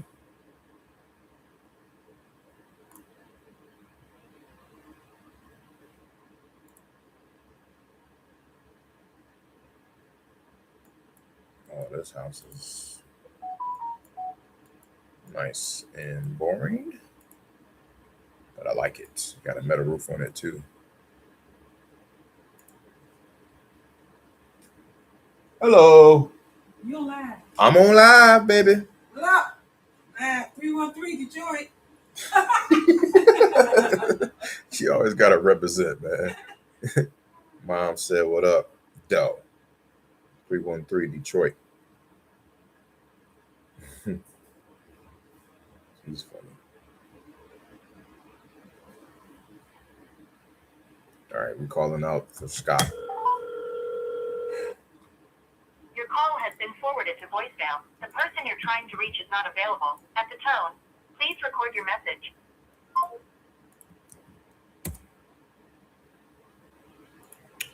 48503.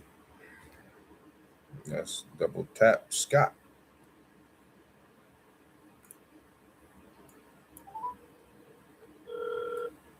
Your call has been forwarded to voicemail. The person you're trying to reach is not available. At the Or no. 48505.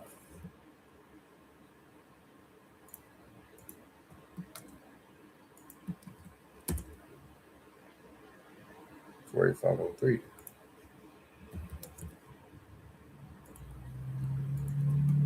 I gotta get used to my mouse. I'm bad, y'all. I've been sitting on this for too long.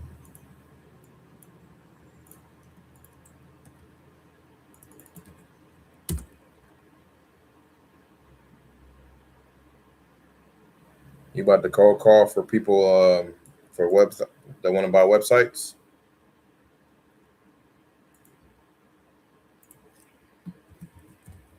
Both of these to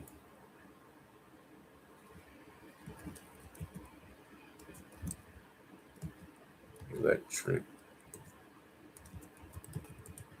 utilities. Electric, water, and gas. So together for 70K. Dang, for real? You made 34 website mockups? That's insaniac. I love it, man. Sound like you about to break through. Did you get anything? You said you had somebody that did a that signed up, right?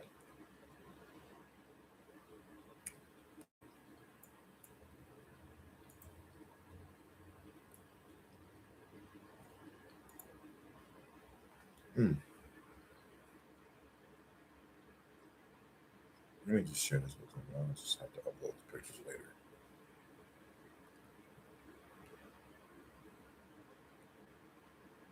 Uh-oh. What's that about? Is there like a try it then buy it type of thing agreement?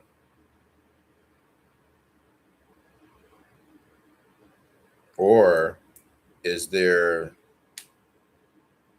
Sally's cool with my dad? Oh, okay.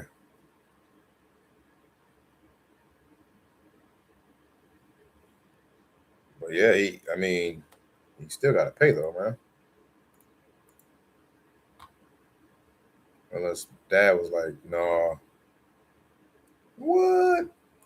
Yeah, you better pull the switch on him, pull the plug. Say, hey man, at any moment, any given time, just how Google Fiber with internet or anybody that has a phone bill, like they will cut you off if without payment. It's got to be the same way.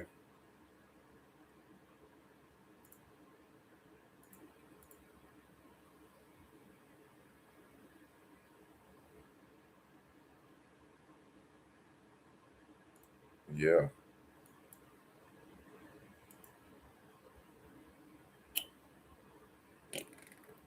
Next is we got somebody still in Texas. All right, I'm about to go to our old list. I feel something over there. Oops.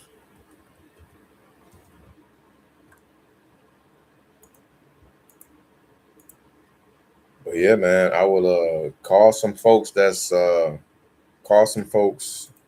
who are looking for you. Make yourself findable as far as least amount of money as possible. Oh, you didn't publish it. Okay.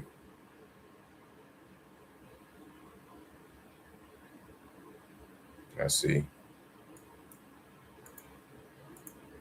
Um there's a software or site that's called, oh man, did I take it down? Please tell me I wrote it down. Please tell me I wrote it down. Cause I'm gonna use them. It's called I got it.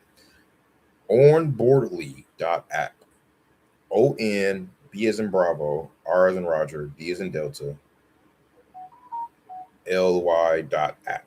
Onboardly.app. And check it out because it addresses problems like this. The whole onboarding process, when you get somebody to finally say yes, then you can take them through this funnel and yeah, just check it out, man. I think it might help. It might help. And then now, of course, it's gonna. I don't know how much it costs a month, or yeah. See, it's got pricing right here. So they got a free version. Looks like this. when you first well, I guess you can't really see.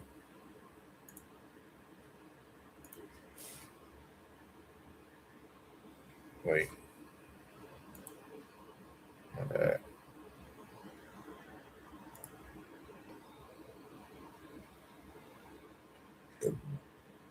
Onboardly. Become the agency they'll never leave. Oh, you know what else is dope? Is when you sell your services to somebody, but you don't sell it like anybody. You sell it, you sell a waiting list.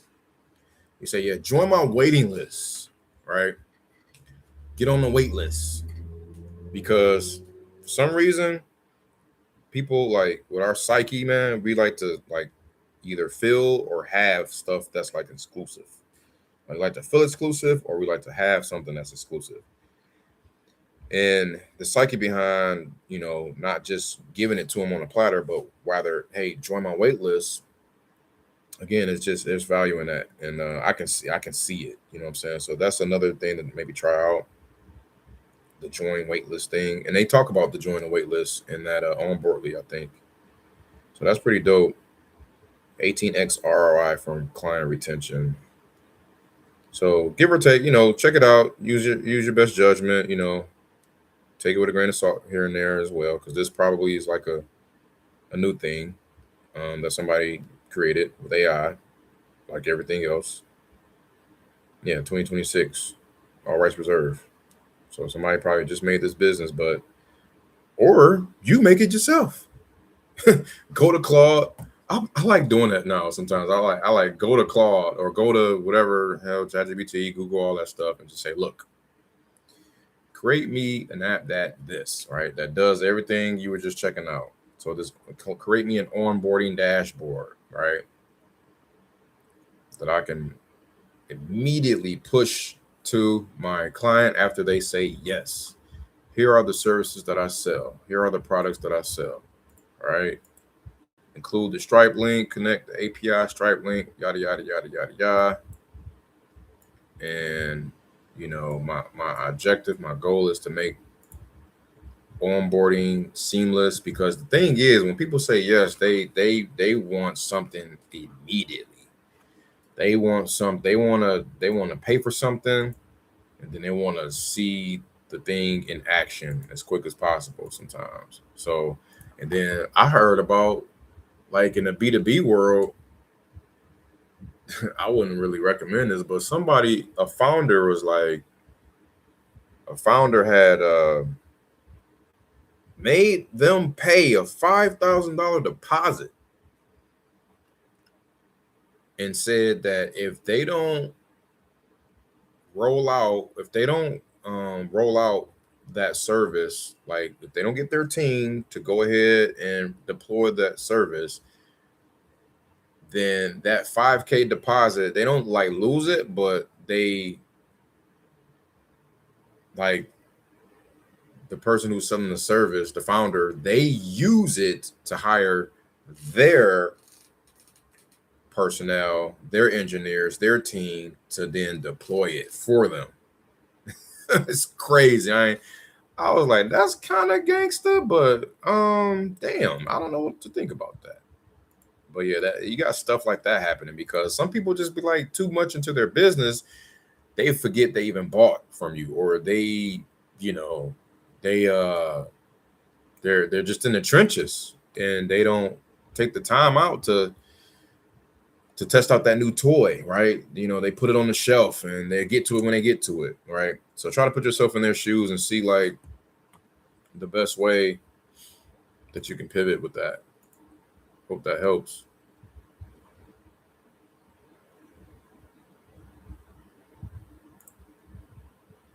All right.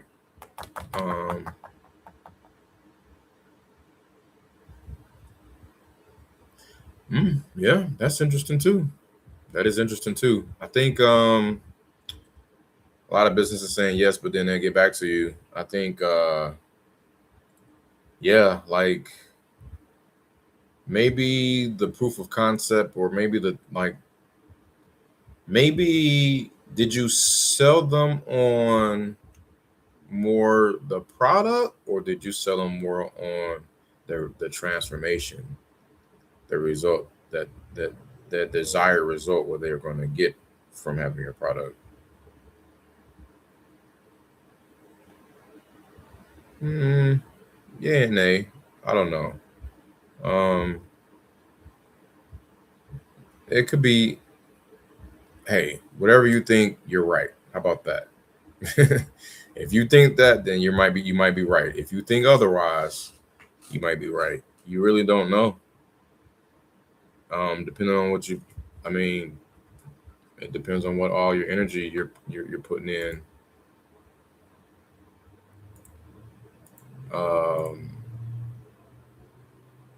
Yeah, for sure. So let me call these Mojo leads. How are we doing on time? Almost 2 hours. Okay. We are going to call Maurice out of Colleen. Cool, let's do it.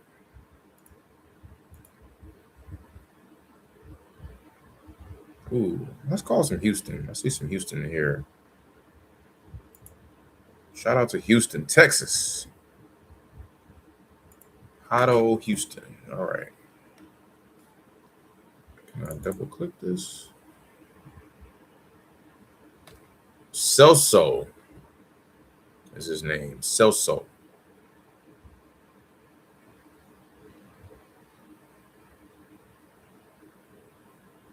Offer needs to be 120 to 130 to builder. Oh, builders are very picky, and it has to be a no-brainer. Call back in 45 days. That note was November 6, 2023. I think he sold it by now.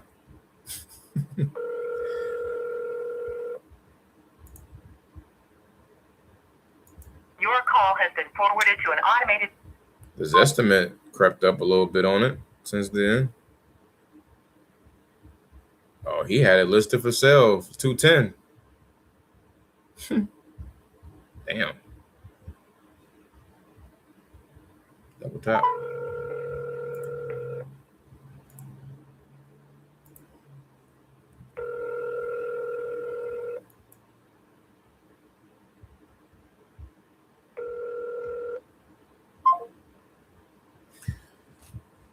The lead generation services, are you referring to like when like running ads for people?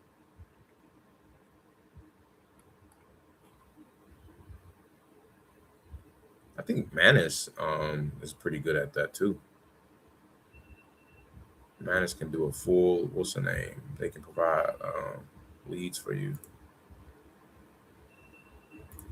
Like 100 to 200 leads a month. And you can just charge businesses.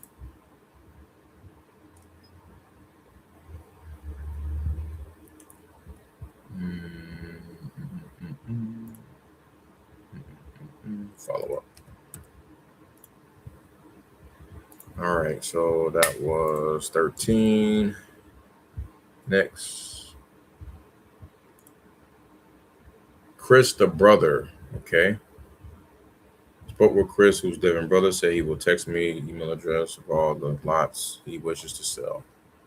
77022, Houston, Texas.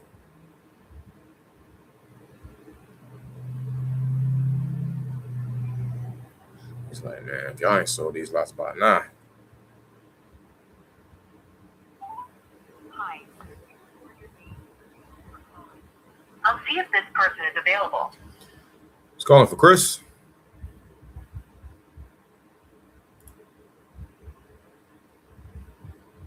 Thanks. Please stay on the line.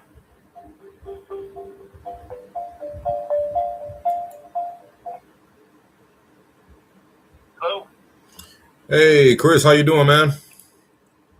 You all right? Awesome. Matthew's calling? Yeah, I know, right? This is Winston, man. It's been forever and a day. I was calling you back about the properties that you guys have, some lots, and I think one on Helmer Street out there in Houston. Yeah, we've already sold that. It's already been there's already a deal on that one on our. Okay. Yeah, we're not interested in any purchasing right now with the market, so we're just kind of staying put. Got it. Okay. Are you okay? You're not selling either? Anything? No, not anything. Not right buying now, or no. selling? All right. I'll take note of that, man. Definitely appreciate it. Thank you. Have a good one. You too. Bye-bye. Okay, so I guess they're buyers too. Active buying or selling, not right now. Thanks for checking. 6 months. That what? Sitting tight, and I remember hearing that a lot when I was calling Houston. That's crazy. It's been like the last few years, everybody just been kind of falling by the wayside.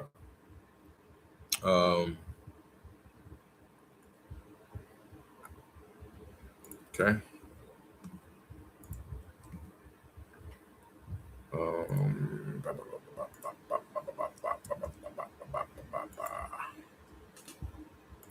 Who's Chris's email? Chris Marshall Cook. Hey, Mr. Marshall. Hey, what's up, Big Tom? You got it, man. I'm sorry. I was calling you back about Howden. They were looking to get inside whenever they could, so they were able to check it out from the outside and everything. So yeah. Okay, let me check with the young lady and see when she's availability, and then I'll hit you back. Okay. And you can let them know like that. Okay. Sounds good. Okay. All right. All righty, sir. I appreciate you. Talk to you soon. All right. Take care. Bye. Okay. There you have it. So we'll go check out Howden, set up another walkthrough. So I'm trying to have like daily walkthroughs, bro. What's this? Dang, you got some more land. Listen, man. I got one of my guys. He's on fire with this JV stuff, man. Y'all better get with him. He's sending me, what is this? It's the 1,800. What? He just sent me some land.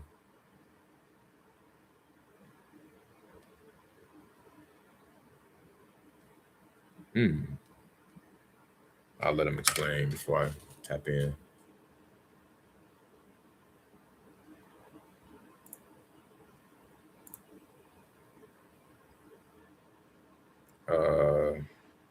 Annie. She got pictures. Annie, are you okay? We got a closing coming up soon, guys. As well. So shout out to that. It should have been 2 closings at the very least. Should have been like 6 closings. I think I think that Detroit property, man, if I can get a little bit more flexibility from the tenant, but I get it. That's a tough one, man. She just had a newborn, bro. You don't want nobody all up in your house, So I feel like I'd be the only one going through these problems. I know everybody goes through them, but I be feeling like, why me? But I know this is just part of the business. I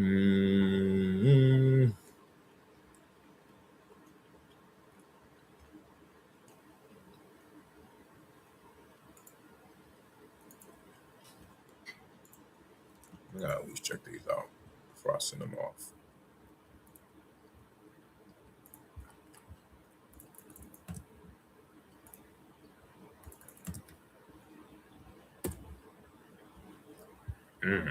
That's rough. Ooh, that's rough. See, I'm about to send that at $21,000, man. That's rough as hell. Who's gonna buy that? Come on, bro.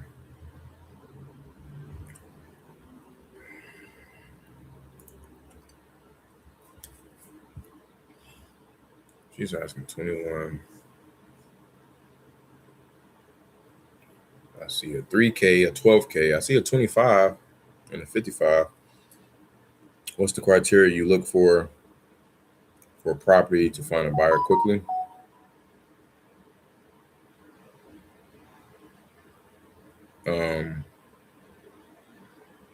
My bad.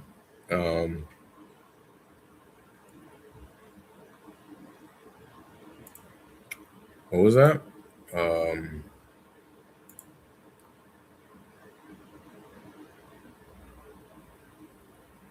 I wish. Spoiled with this beautiful market.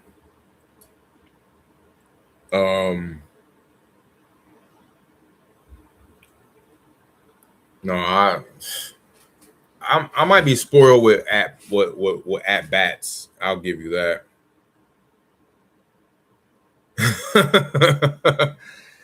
You know what's funny, man? My partner, my business partner Todd, man, he would say that. He would say, man, we getting spoiled out here. We acting like we're not grateful for the little deals coming in now. Like we can't never get too big for your bridges. Your bridges. I'm sorry, man. I just, for me, I just don't want to really digress. I want to progress. I want to go up, or I don't want to be stagnant. I don't want to settle. You know what I'm saying? The RBIs are great. They're going to come. They're going to, they're going to be there. But it's always good to strive for grand slams and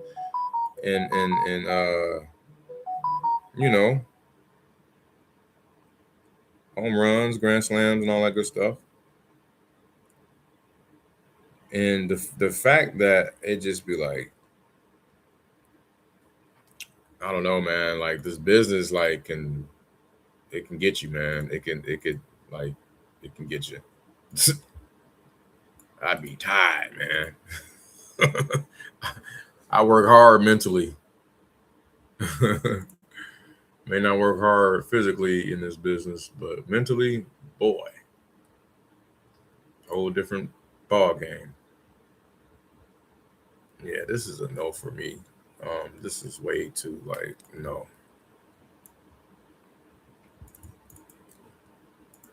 So let me do a mile. Let me do single family. Let me do 1 year. Let's see how many properties we got. So this property is, anybody can find me a buyer at. See, this is what I'm saying, man. This is like, I'm too spoiled, like you said, because I don't want to do this.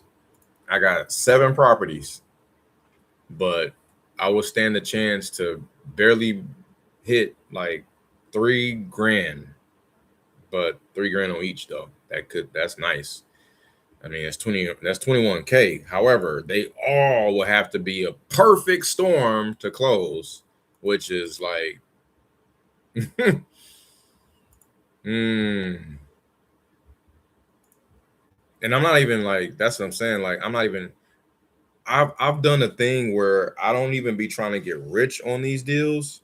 Like I literally be trying to get it all. Like I leave as much room on the meat on the bone just to see like, okay, this should be automatic. And I still be running into like issues, bro. Still be running into people not committing to their word or backing out or title stuff. I just be like, damn, bro.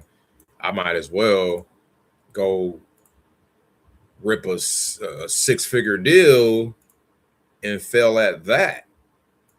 I'll feel a little better about myself. Just being honest. I would feel much better about myself if I failed knowing like, I that I can at least, because if you hit one, right, sometimes it's the same amount of work, the same amount of time, but the fees are just insanely different.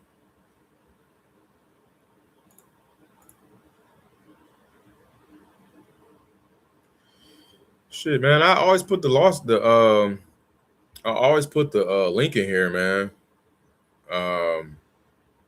I'll tell you what, go find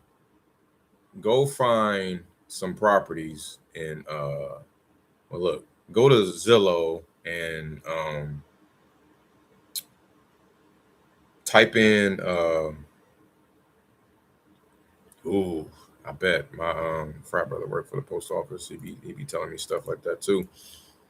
Go find some properties that are valued at that just got constructed, 4 million and above, anywhere in the U.S. Well, I ain't gonna say anywhere. I'm gonna say Florida,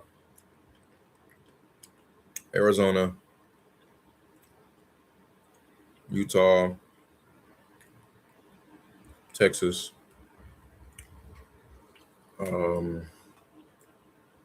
Georgia, North Carolina. Did I say Arizona already? Cali. Can't forget Cali.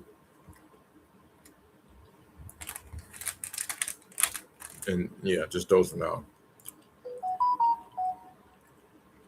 And tell me what you see. Tell me whatever area. Go to that neighborhood that you see a bunch of them like for sale or selling or pending. And then just let me know what that area.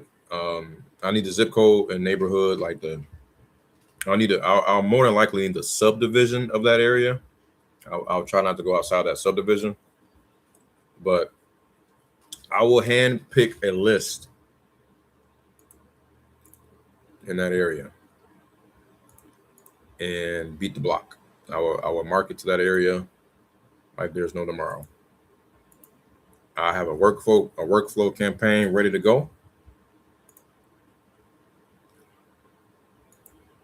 and all of that. But right now, I got these leads to still hammer out. I can't abandon ship like that on these leads that I already have though. So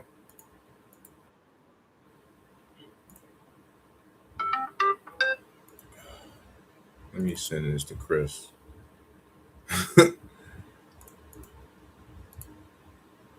Well, yeah, you're right. Not 4 million. Let's not jump the gun. Sorry, just scratch that. I never said that.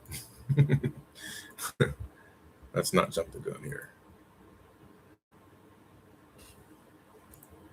Let me send this to Chris, but I'm not to feel like a freaking idiot.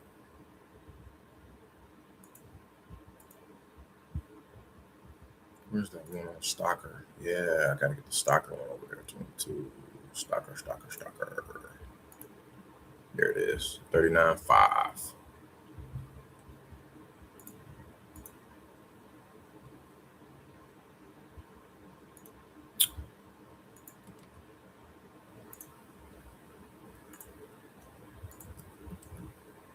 Share anyway. 39,500. Okay.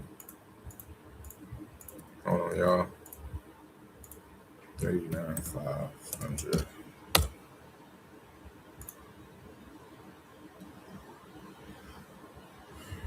All right, we're gonna call that next one.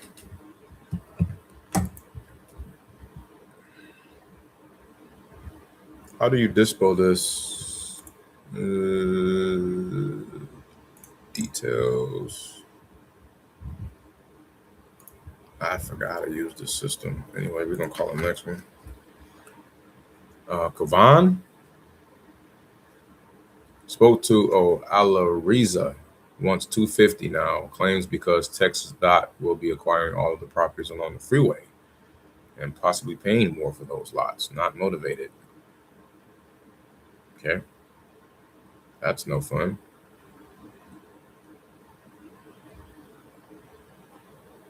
I wonder if that happened.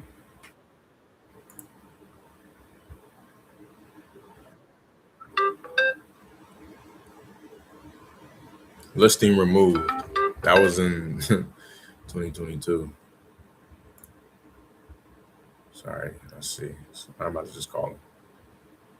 201 67 85.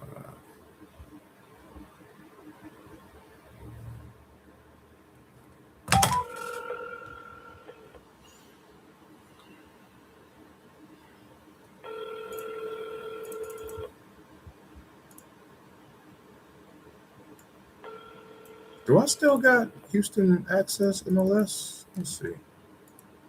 I think I do. Hold on. Hello. Hello. Hey, yes, sir. Larissa? Yes.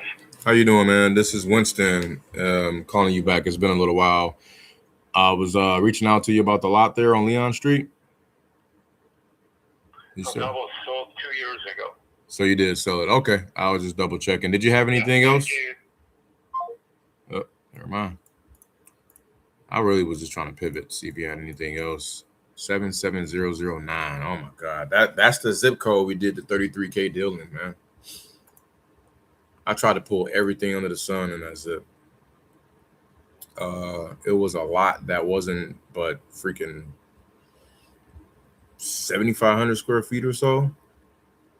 And 3 units went up on that bad boy. 1120. Check out 1120 Noble, man. This is what we helped build, y'all. Let me see. Let's see if I can share it. That's what we did, man. Let me see if it's no, not New York. What the heck? How I end up in New York?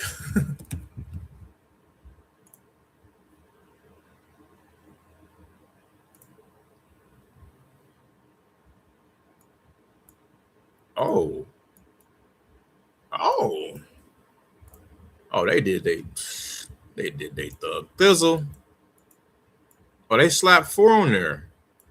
What? I thought it was 3. They slapped the 4th one on there. Y'all gotta look at this. Oh, of course it's blocking y'all. I cannot stand this damn thing, bro.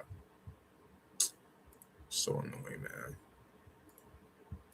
Hold on, let me see if I can show y'all this. This is super dope, bro.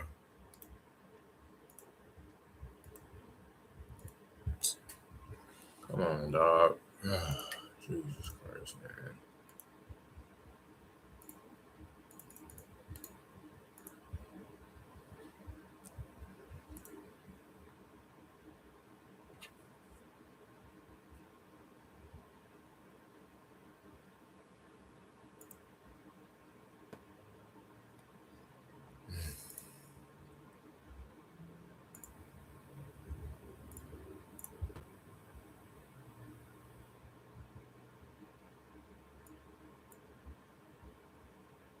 This is crazy.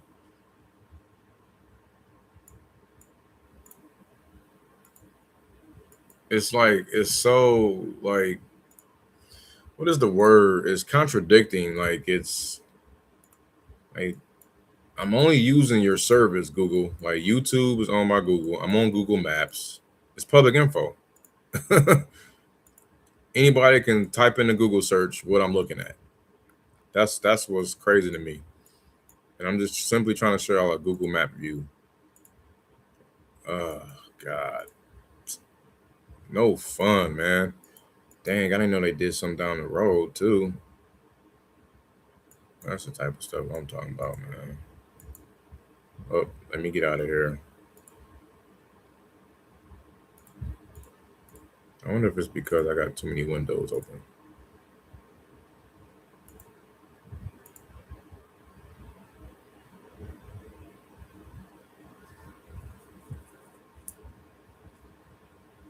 Why are you back down on the 4 million prospect and you had something in mind?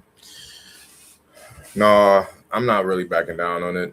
I'm just backing down on it from I don't want to I have to conquer it real quick. Like I gotta go through the process myself before I can really explain what's going on, to be honest. And I haven't done that yet.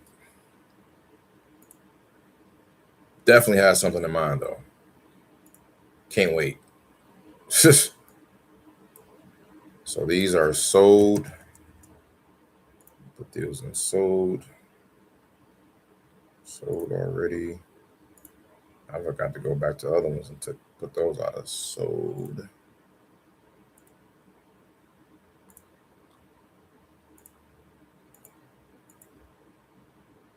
Yeah, I used to be scared of those chunky price points, but no, sir. I know what I'm doing now.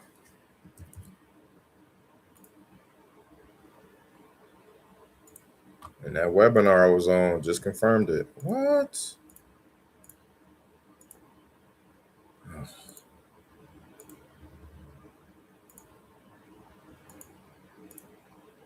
Okay, Brent and Maurice. Didn't I call Maurice already today? No, I guess not. Okay, Maurice out of Killeen, Texas.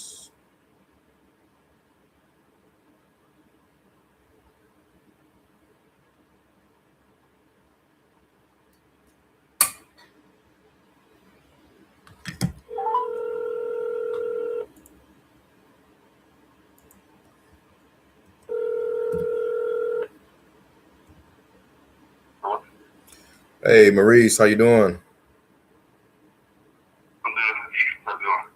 I'm doing well, thanks, man. I was just this is Winston, by the way. It was been a while since we last spoke. You probably don't remember. I was calling back about your property on Golden Gate in Killeen. Mm-hmm. Yeah, you still own that one and maybe possibly looking to sell? No, I'm not interested in selling. Okay, understood. Did you have any others that might be coming up? No, not at the moment. All right, should we check back maybe later on in the year? Yeah, that'll work. All right, sounds good. We'll do. Thank you, sir. Yep, take care. Not bad, not bad. I like this one. 1990s product, clean lawn, regular schmegular on the inside. We'll call you in June.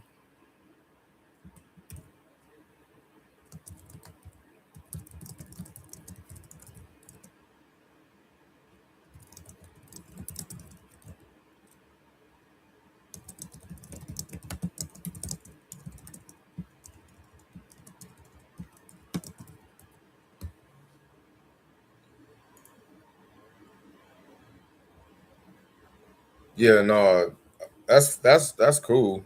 That's cool. Any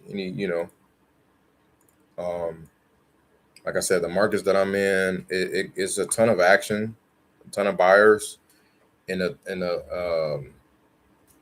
ton of properties and inventory that's kind of available. So like Michigan, Ohio, just them two alone. You ain't even gotta.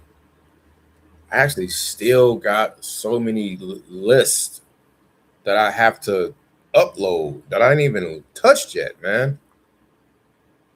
I still need to do those. And some of those probably then got ran through by now. Like them lists, every time a list sits, it's getting ran through by other wholesalers.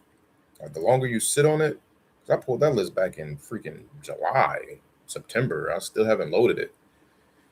I just got all these records just waiting. But I had a backlog, so I didn't want to waste money and stuff like that and let them go down the tubes. So he is not selling. Okay, next. So that I got the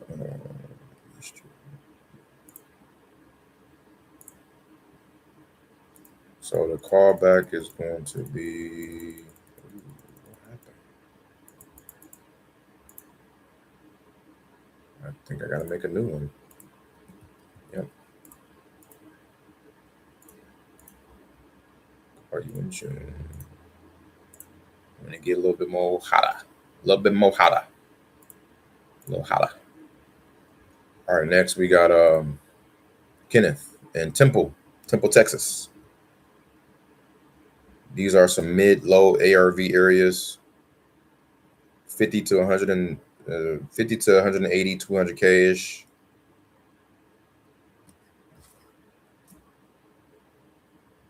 Ooh, realtors want him to fix the foundation first. Yikes! Here we go.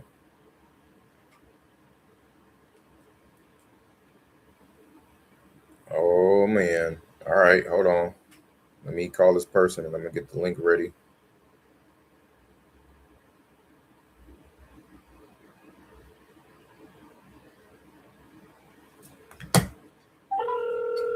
It's a voicemail. The person you're trying to reach is not available. At the tone, please record your message. When you have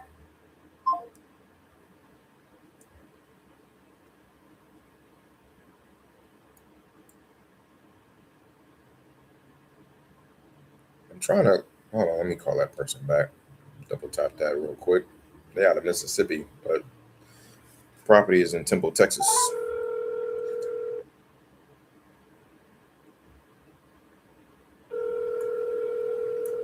My guy. 1 second. Let me. Hello? Hey, Kenneth, how you doing? This Winston. Yeah. Hey, this is Winston. I was calling for Kenneth. Nah, this Maurice just called me. Oh, it's Maurice. My bad. I'm sorry, man. We just talked, right? You got the property on Golden Gate. Okay, my bad. Sorry about that. Yep. God damn it. I did not dial that number. I dialed 601, bro. Like that. Oh, that is his number. 254-718. That's what I'm trying to dial. There it is. Okay, that was weird. Anyway. Hey, you know. The call has been forwarded to voicemail. Okay, so that's a double tap and that's a no answer. All right, let me get you in here, man. Let me get you in here. Give me a second.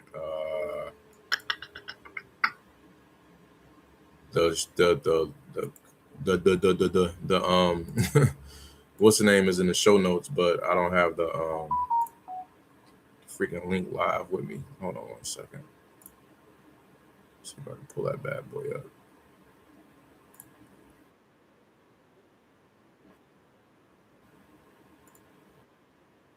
All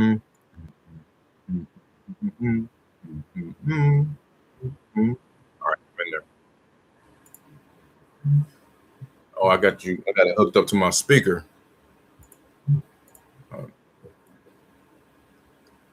Admit one. There we go. Hopefully my joint don't go crazy because it's starting to slow down. Uh-oh. Let me see if I can admit you in here. Give me 1 second. Screen. Share to the meet. Boom. And boom. What up? What up? What up? Oh, man, I can't hear you. Can you hear me?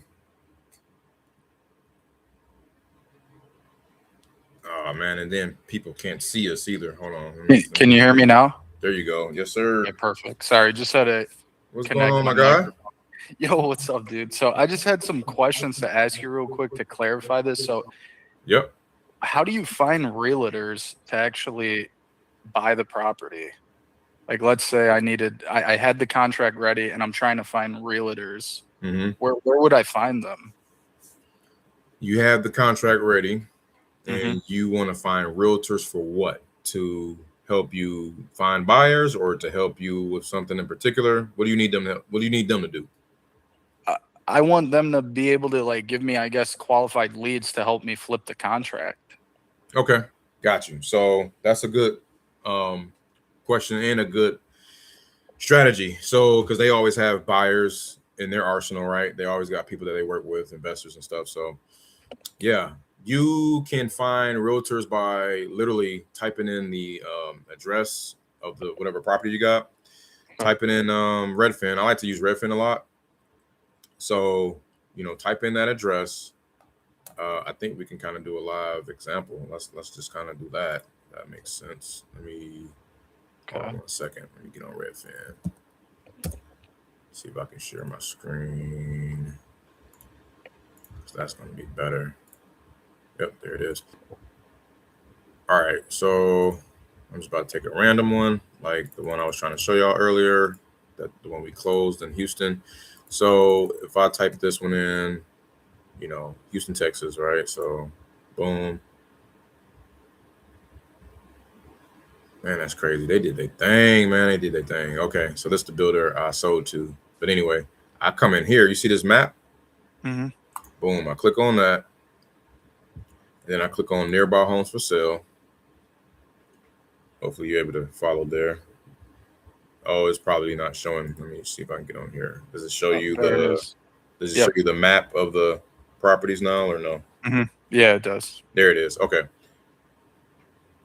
Okay. So then all of these listings, everything that says for sale are listed well, here's what you want to do. I'm sorry. You don't want to look for listing agents. You want to look for people. You want to look for buyer agents.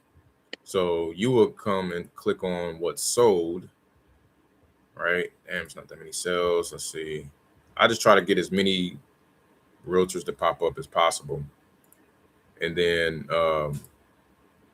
if you like click on these, for some reason it doesn't follow me. I got to click on it individually. Okay. Hopefully. Can you see the 1219 Lee Street? Or no? No, it's not there yet. Okay, there it is.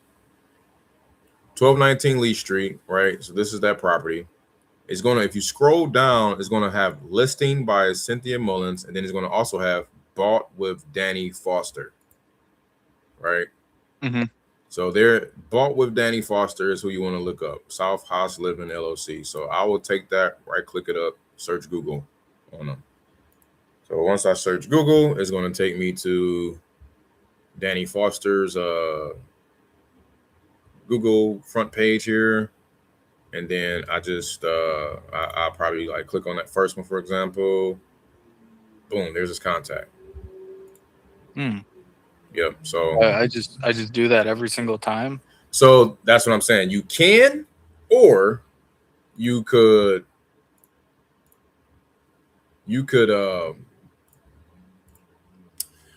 download it into an Excel sheet. But honestly, though, you're still going to have to do that. Like you're more than likely still going to, like, I'm trying to give you a free way to do this. And the free ways, unfortunately, there is like, you know, some steps involved to it. So you got to click on everything and get there manually like that. A paid way will be through Privy. Privy.com is what a software, like a kind of a nationwide MLS tool that I use. Okay. And it has all their, I think it's still like $99 a month, but they have all their agent info kind of like right then and there. And so this guy is part of like this bigger conglomerate of realtors, probably, that they buy homes. Either they buy them or they have investors and, you know, buyers on their list that they can connect you with. And of course, they're going to want to get a piece of the action too. So just be mindful of that. They're going to want to. They usually will have a buyer agent or a buyer agreement with the end buyer, so they get paid that way, and then they want to maybe try to get paid with you too. Some of them do, some of them don't. But if you want them to work with you, it'll kind of behoove you to say, hey, you know, you can get a little bit of my fee. A general rule of thumb for me, I just say, man, you can get 20% of my wholesale fee if you bring me a buyer. Right. So because that way that agent will be able to get paid 3 different ways on that one property. Right. So like, let's say you close that property for like 20,000 profit. He's going to get like 2,500 or 5,000 or 4,000. Yeah. If he brings a buyer, I'm willing to do that.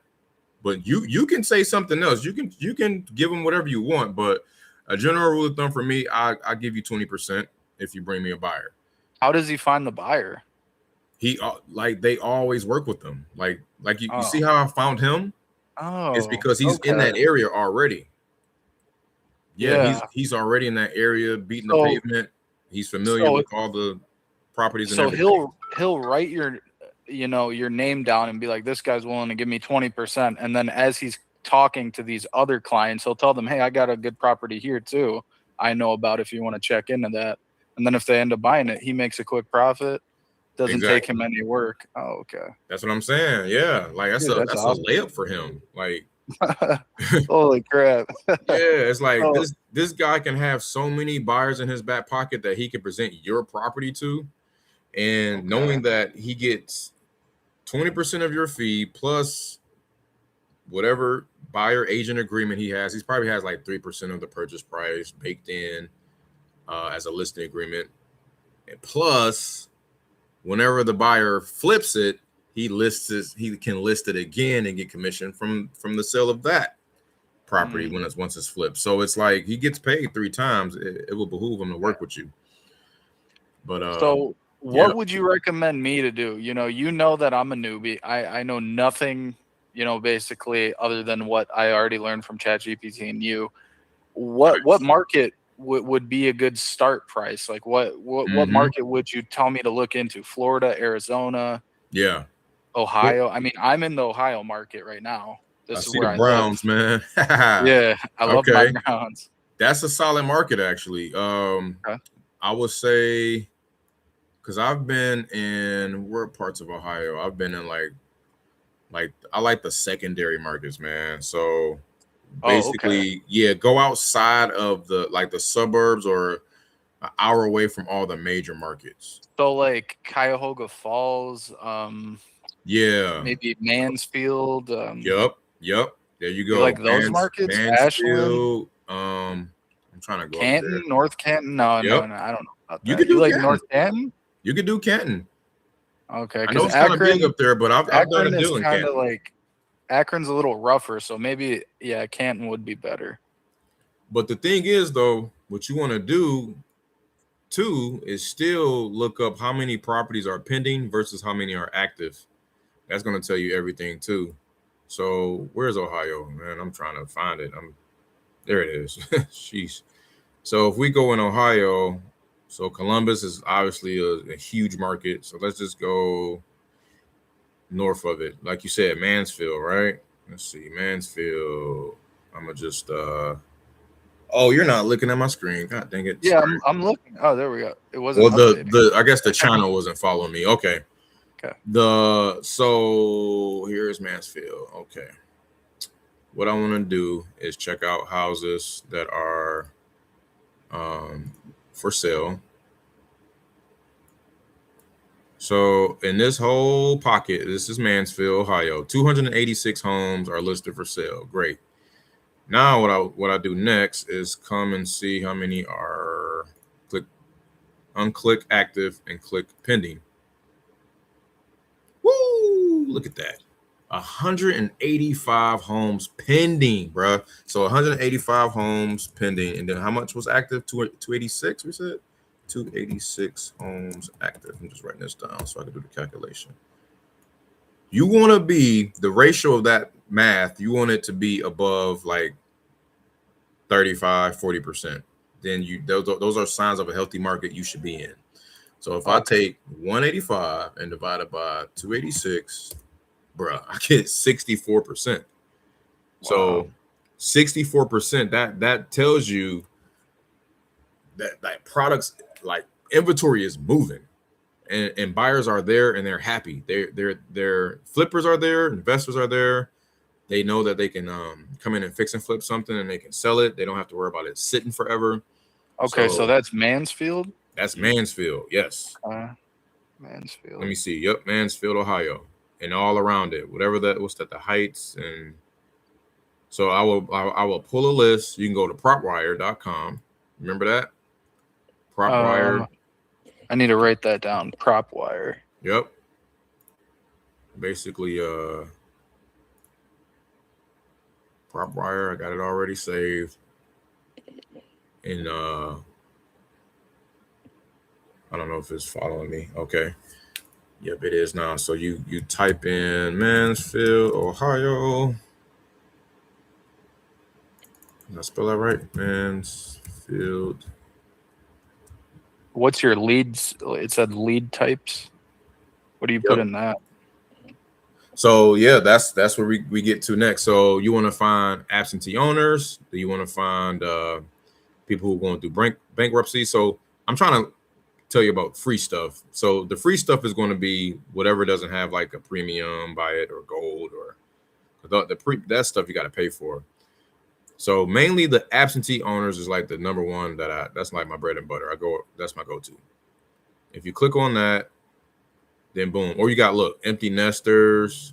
So the older folks that are empty nesters or baby boomers, pretty much. You got free and clear, all that good stuff. But the absentee owners are people who don't live in the property, so they're not as attached. And they're more than likely going to exit. They're looking to exit out of that property. They might be a tire landlord.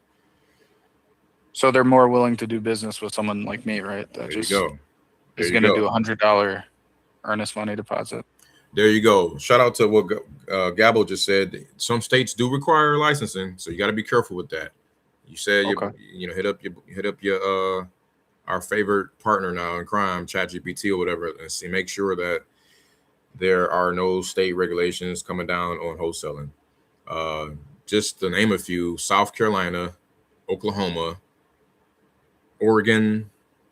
Those New are York. no, New York. Actually, you can wholesale out there. Oh, You just, I think it's just a form of disclosure you got to have. You got to make sure that you they're an attorney state, I believe, so everything has to be on the up and up anyway. Like they know about that. Because people wholesaling in Buffalo and yeah, so you're good up there. But like I said, South Carolina, there's a few others. There's a bunch of them out there. I won't say Pennsylvania, Philly though. Philly. So some of them are like cities, like Chicago. I think you can't wholesale. You got to have a license.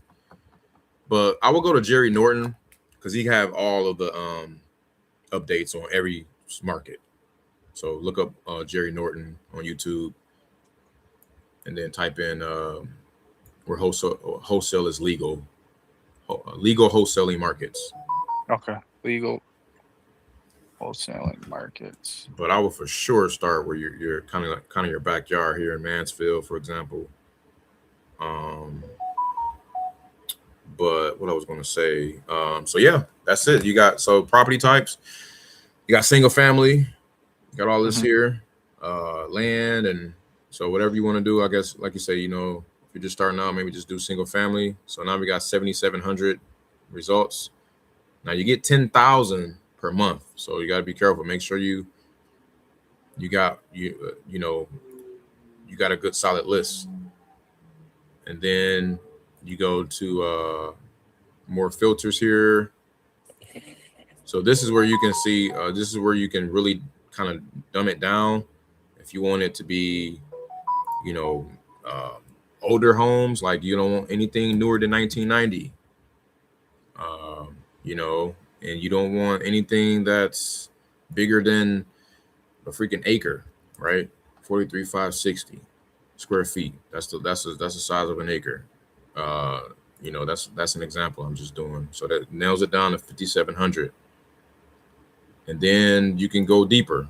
You want them to have to own it of at least 7 years, right? Oops, that's the number of properties owned. Here it is. 7 years of ownership at the minimum, right? You want them to be an individual or maybe in the trust, but you don't want them in the business.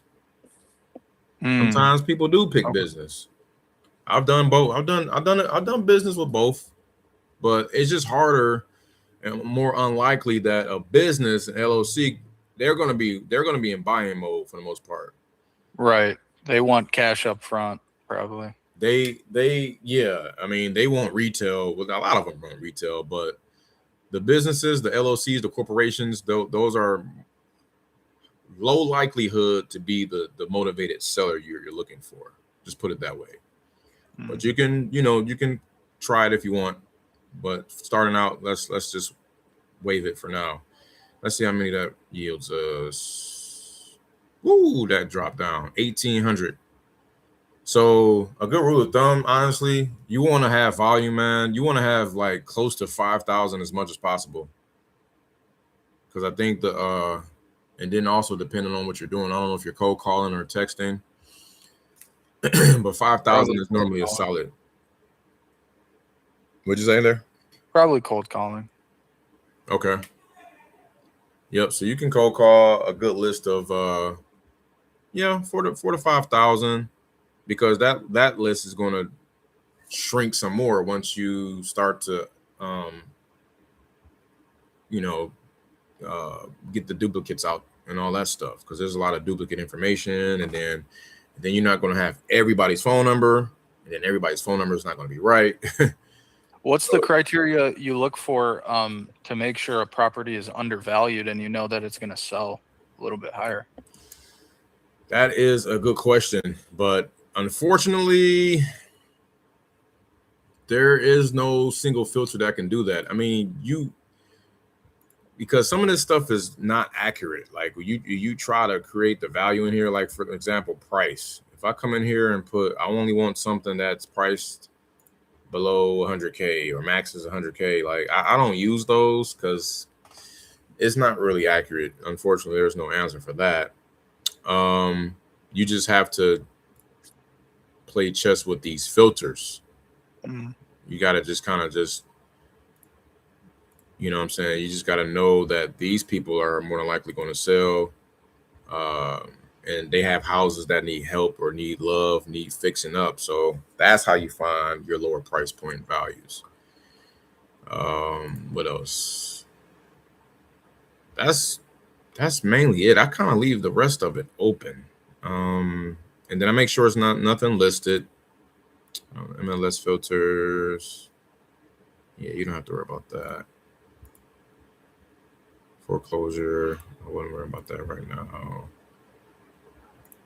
So yeah. So I mean, that's one list that you can save, and then take those exact filters. So you might want to copy that down. All of this here, maybe screenshot it or something. Yeah, I'll screenshot. Okay.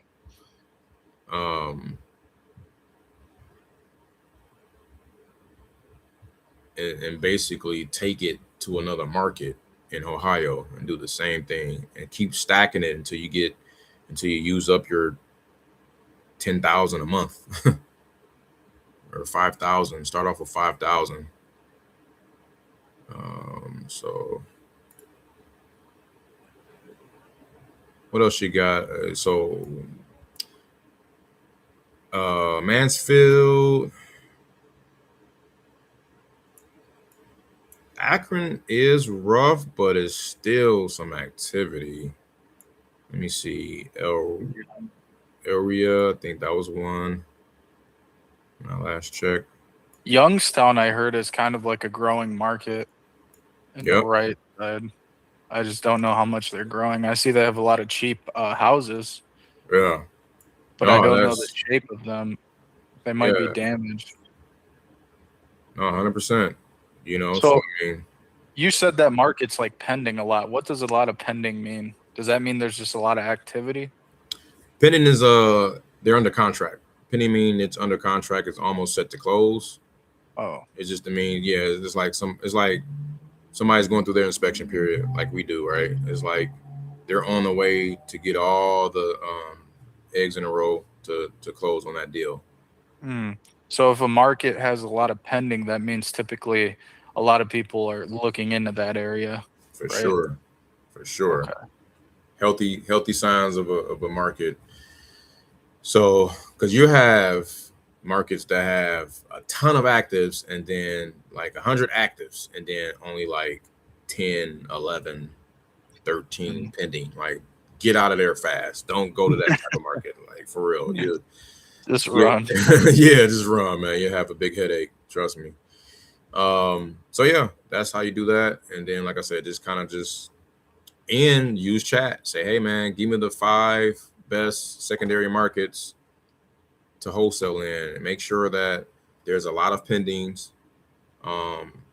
properties in that area. Make sure that wholesaling is legal. Like, you can just tell it to do all of that and it'll just spit it out for you. And make sure you don't hallucinate. gotta tell them don't hallucinate, man. Tell me the story behind your first deal. Like, how did you get it done? How'd you find the buyer? Oh my God, we have time. Matter of fact, I'll do that as I make some calls. Okay, yeah, go ahead. That's probably we probably should do that. Okay, so Kenneth, I called already. He is not available. So let me post that. But basically, that was crazy how that happened. Hold on. Go to the next. Why doesn't it let me do it? Okay. First deal was in Round Rock, Texas. Man. Okay, first we're gonna call Teresa out of Colleen. Let me dial her number. 844. I'll try to keep it short and sweet. My girlfriend at the time, who's my wife now, her cousin is a realtor. And hey, how you doing? I was calling for Teresa. Yeah. Hey, Teresa. It's been a while. Probably don't remember me, but this is Winston. I was calling about the your property on Bundret there in Killeen. Yeah. Mm-hmm. Yeah, just checking back. Did you still have that property? Maybe planning on selling? We're not ready to sell just yet. If you give us about 6 more months, we're Okay. trying to figure out what we're going to do here. We might, like, what is it, 10:30? Mm-hmm. We're looking at some stuff. Okay.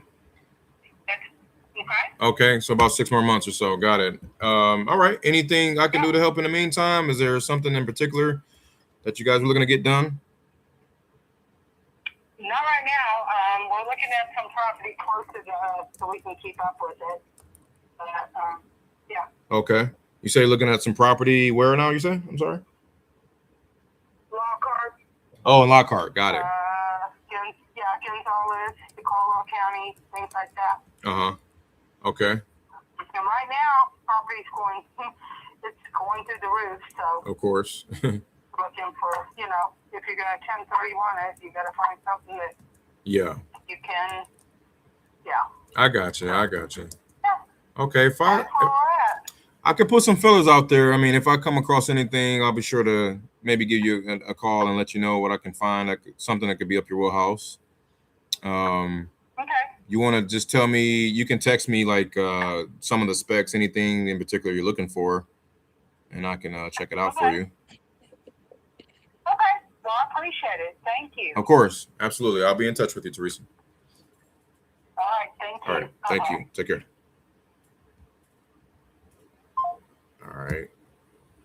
I didn't think she was going to pick up. Cool. So she's looking at 1031 exchange into something. I feel like cold calling for real estate is so much more chiller than websites. You think so? That's funny. Yeah, because business owners are always pretty like annoyed, but like real estate, they're, you know, they always want to talk and explain details, but business owners are like, oh, I'm busy. Leave That's me true. alone.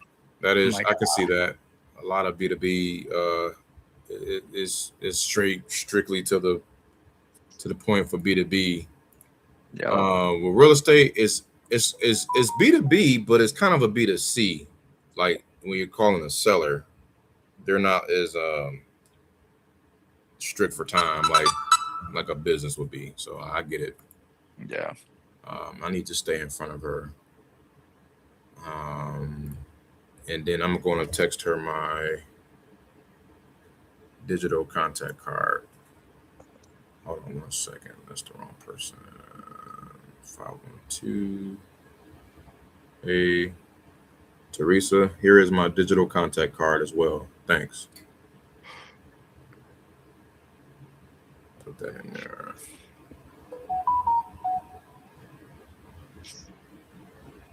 Yeah, but man, that first deal was crazy. So it was a deal in Round Rock. My cousin-in-law, she overheard in Keller Williams' office, I think at the time she's working for, that another realtor had this property that was off market. It was going through probate. You know what probate is? Nope. It's basically when the owner passes away and the estate has to be decided by the county, by court to see who gets the property or who's responsible for it, like who's next in line to have to carry the responsibility, the load of that property and the ownership of it. Mm-hmm. So it was basically going through that process. And I think it had already passed, maybe it was like another couple weeks, 3 weeks or something, and it finally passed, and then it was gifted to the son. I think his name was Edward. Yeah, Edward. And he was living there, and it was like no utility, no power. It was just like he was living kind of bad there. And like, thank God it was like, you know, the spring. It wasn't like he was too cold or too hot there. It was just right. But he was living there and was kind of struggling a little bit. So I would go by, you know, I introduced myself and I was trying to see if he wanted to sell. He said he did. And we got into this long rapport building stage where I would check on him. I was bringing this guy like beer. Oh my god, man! I was checking on him, and I would like drive him to the store, and like I would bring him food. Man, it was just insane, man. I wouldn't really recommend doing this, but this is my first deal, so I was like super desperate and trying to like get something going.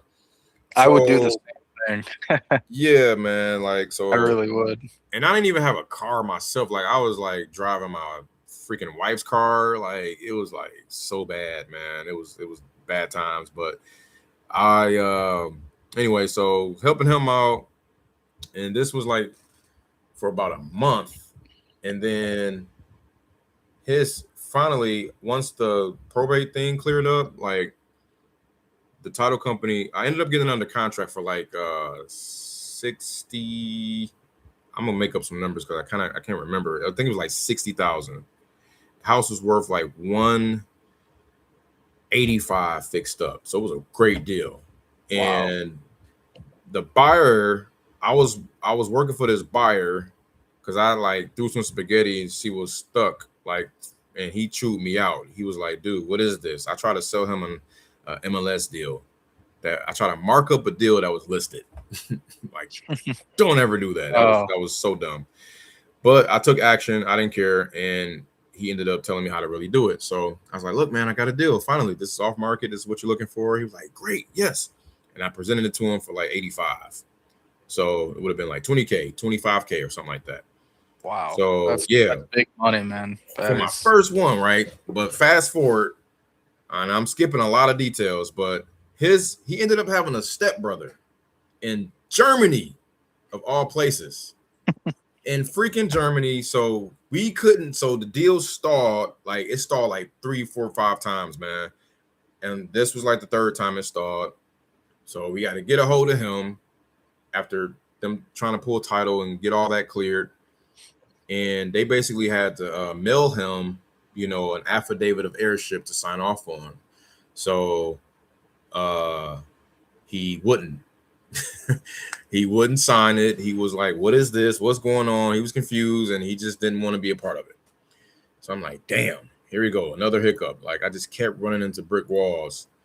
And then after about 2 weeks of going back and forth with him on that, I just like, you know what, bump it, man. I just poured my heart out. And I was like, yo, like, hey, man, Edward really needs your help. This isn't about us. This isn't about you. This is really about how we can help Edward. He's in a tight bond. He's in a situation where, he's living without power, and there's nothing that he can do right now. And he's really counting on you to sign this so we can get this thing moving.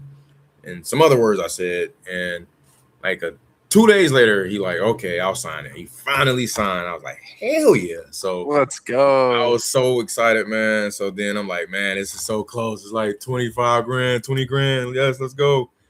And my buyer, he already had walked it. I showed him pictures. I had a whole itemized list of repairs. I think I had a repair estimate of like 52,000, and their repairs was like about 58, 60. So I wasn't that far off to be my first deal. It was pretty impressive. So then fast forward to the closing table. What happens then? Well, Edward, the seller, he sees my fee, and he's like, "What the hell is going on? I'm not going to sign. I'm not selling. I want more. Now I want more." I'm like, damn it.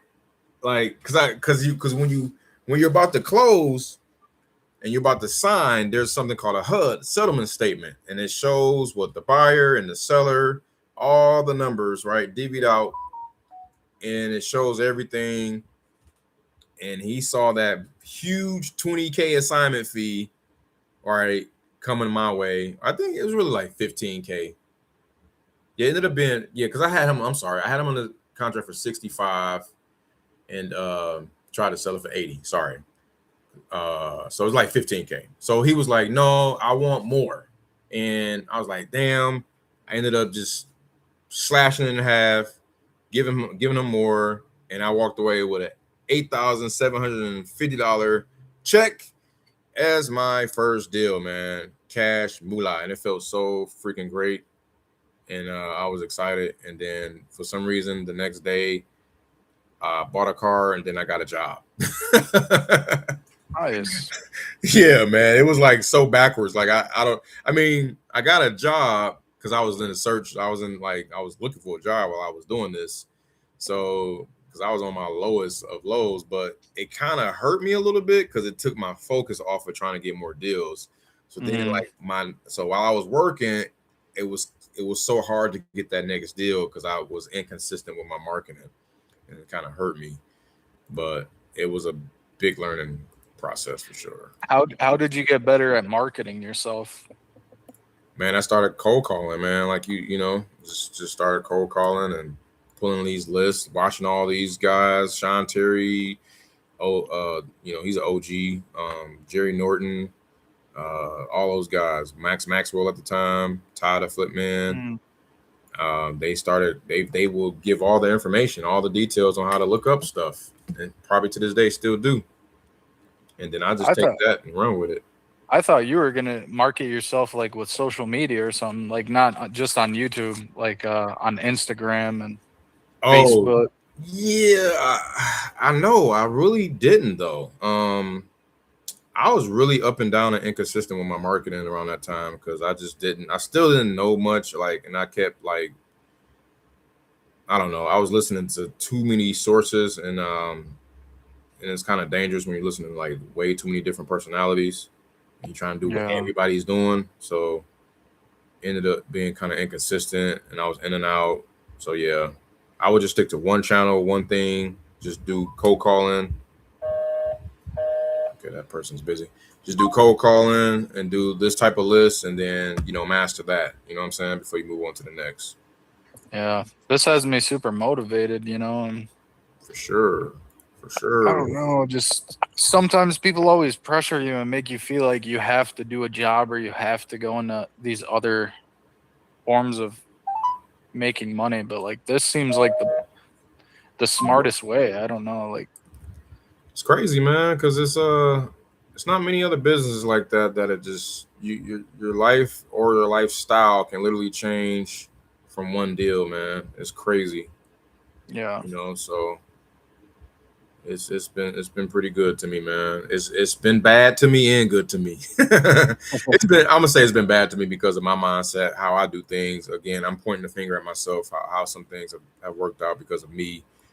So you got to have the right mindset, and you got to have that consistency for sure. If anything, just like most things in life, right? 0961. Okay, I'm calling this other one here in Colleen. Lisa Lane. Oh, he's an LOC. Look at that. Cherry Avenue, Lisa Lane.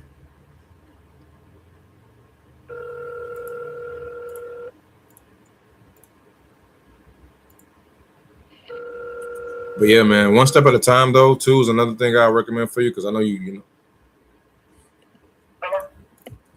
Hey, what's going on, John?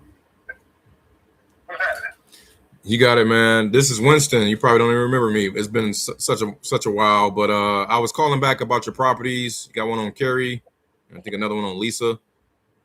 Seeing if you Lisa is sold.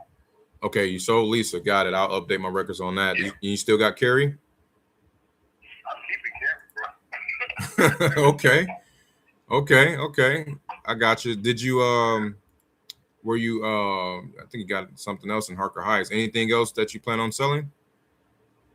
No. I used to live in Harker Heights, but now I don't have anything else. Oh, okay. Got it. Yeah. Okay. Are you still picking some more up yourself? You still buying? Well, I'm in Carolina now, so yeah, I'm looking around.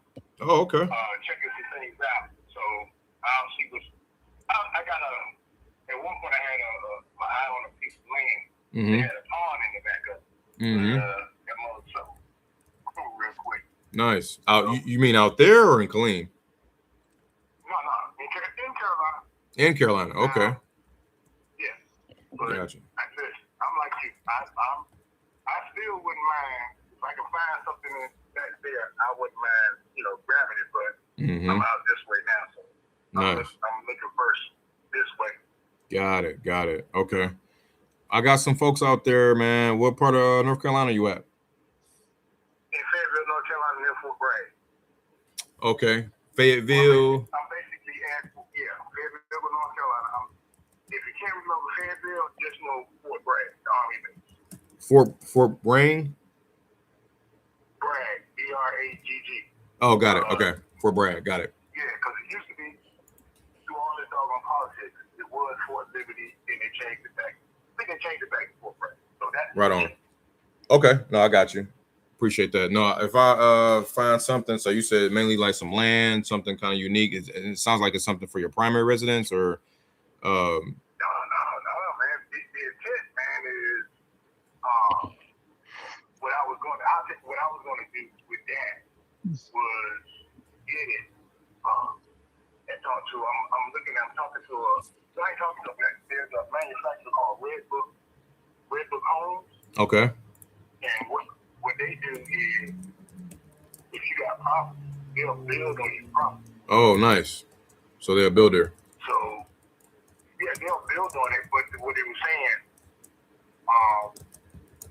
the value of your property will be part of the down payment. Okay. They got some houses I was looking at. Well, the range right now, what I was looking at, the cost of it was $122. Okay. So, but it's basically a two bedroom, one bath. But where I would like to put it, it just starts small. Wow. So 122 for the cost to build it? Yeah. Wow. So that's if you go up on the website, that's for that two bedroom, one bath. Yep. Yeah. That's not bad. Okay. So yeah. So the intent was to just, build it and then maybe turn back around and figure out how to do it. Yeah, I got you. Yeah. Okay. Well, I guess if I find something, like I said, if the land and the cost of construction makes sense, and if I come across something, or if a buddy of mine, because I'm always JVing with other guys too, so somebody could find something. You never know. Then we'll reach back out for sure. Okay. Yep. Well, hey, keep in touch, man. Yeah, I definitely will. You popped up in the calendar. I said, let me give him a call, man. He probably don't remember me, but why not? Let me go and give him a call. Yeah. Yep. And I'll text you my digital contact card, so you lock my number in, and I'll keep in touch for sure. Okay. Yep. All right, bro. I appreciate you. No problem, John. You have a good day now. All right, you too. All right, thank you. You said some of these people, they're doing really good at JV, like wholesaling. Oh yeah, man. Well, what do I have to do to be like them? How can I change my life, bro? I want to be like them. I want to close like 2-3 deals a week. I know, man. Just go find I wanna get out of deals. this. But that's a job in itself too. Don't get it twisted. Like every deal, somebody, like I've tried that lane too, where I just want to dispo people's deals. It's like pick your heart, man, because all of them are gonna have different lanes. So if you find yourself like trying to dispo, like bring a buyer to everybody's deal, you're gonna find that there's a lot of junk. Like a lot of people got stuff locked up too high.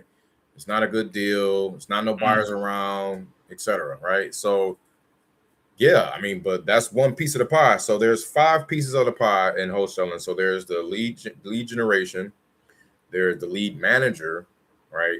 Managing the leads. There's acquisition of those leads, right? Converting them from lead to contract.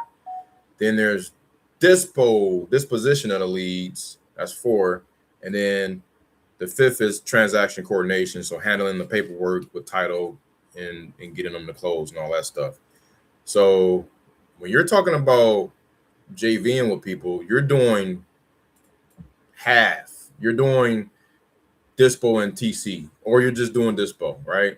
Or you're just doing acquisition. You're just bringing a contract to people, right? When you're JVing, but you're also splitting the spread as well, if that makes sense. Okay.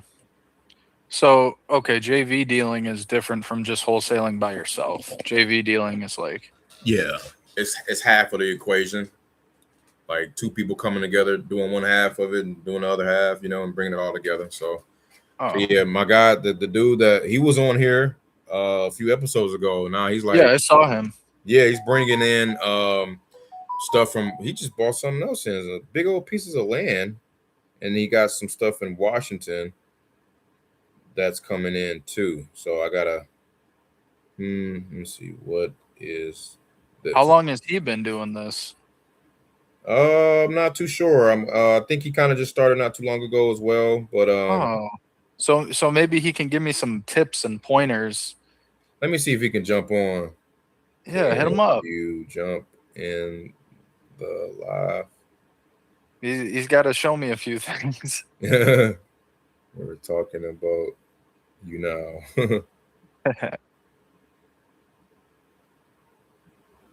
Yeah, a lot of these properties on PropWire, they don't have images, so I can't see the property. Oh, don't get too caught up with that, man, because you'll be spinning your wheels looking at every single property. You just got to pull the whole list based on what you filtered it down by. You just got to. That's why I said if you do, no older than 1990, then these are going to be older homes for the most part, right? They're going to be older homes that need love. They're going to be at least 30 years old, 40 years old 40-year homes that need love. Yeah. For example. So, yep. I wonder where the filter is to say it has to be built like in the last 10 years or so. Oh, here it is. Year built. Yep, you got it. So I can say like 2000. This the seller from Detroit. Let me see what he got. Hold on 1 second. Hey, what's up, Ty? Hello. Yeah, what's up? Hey. What up, Ty? What up, though? What up, dude? You got it. Hey, did the guy the guy that came early, he ain't called you back?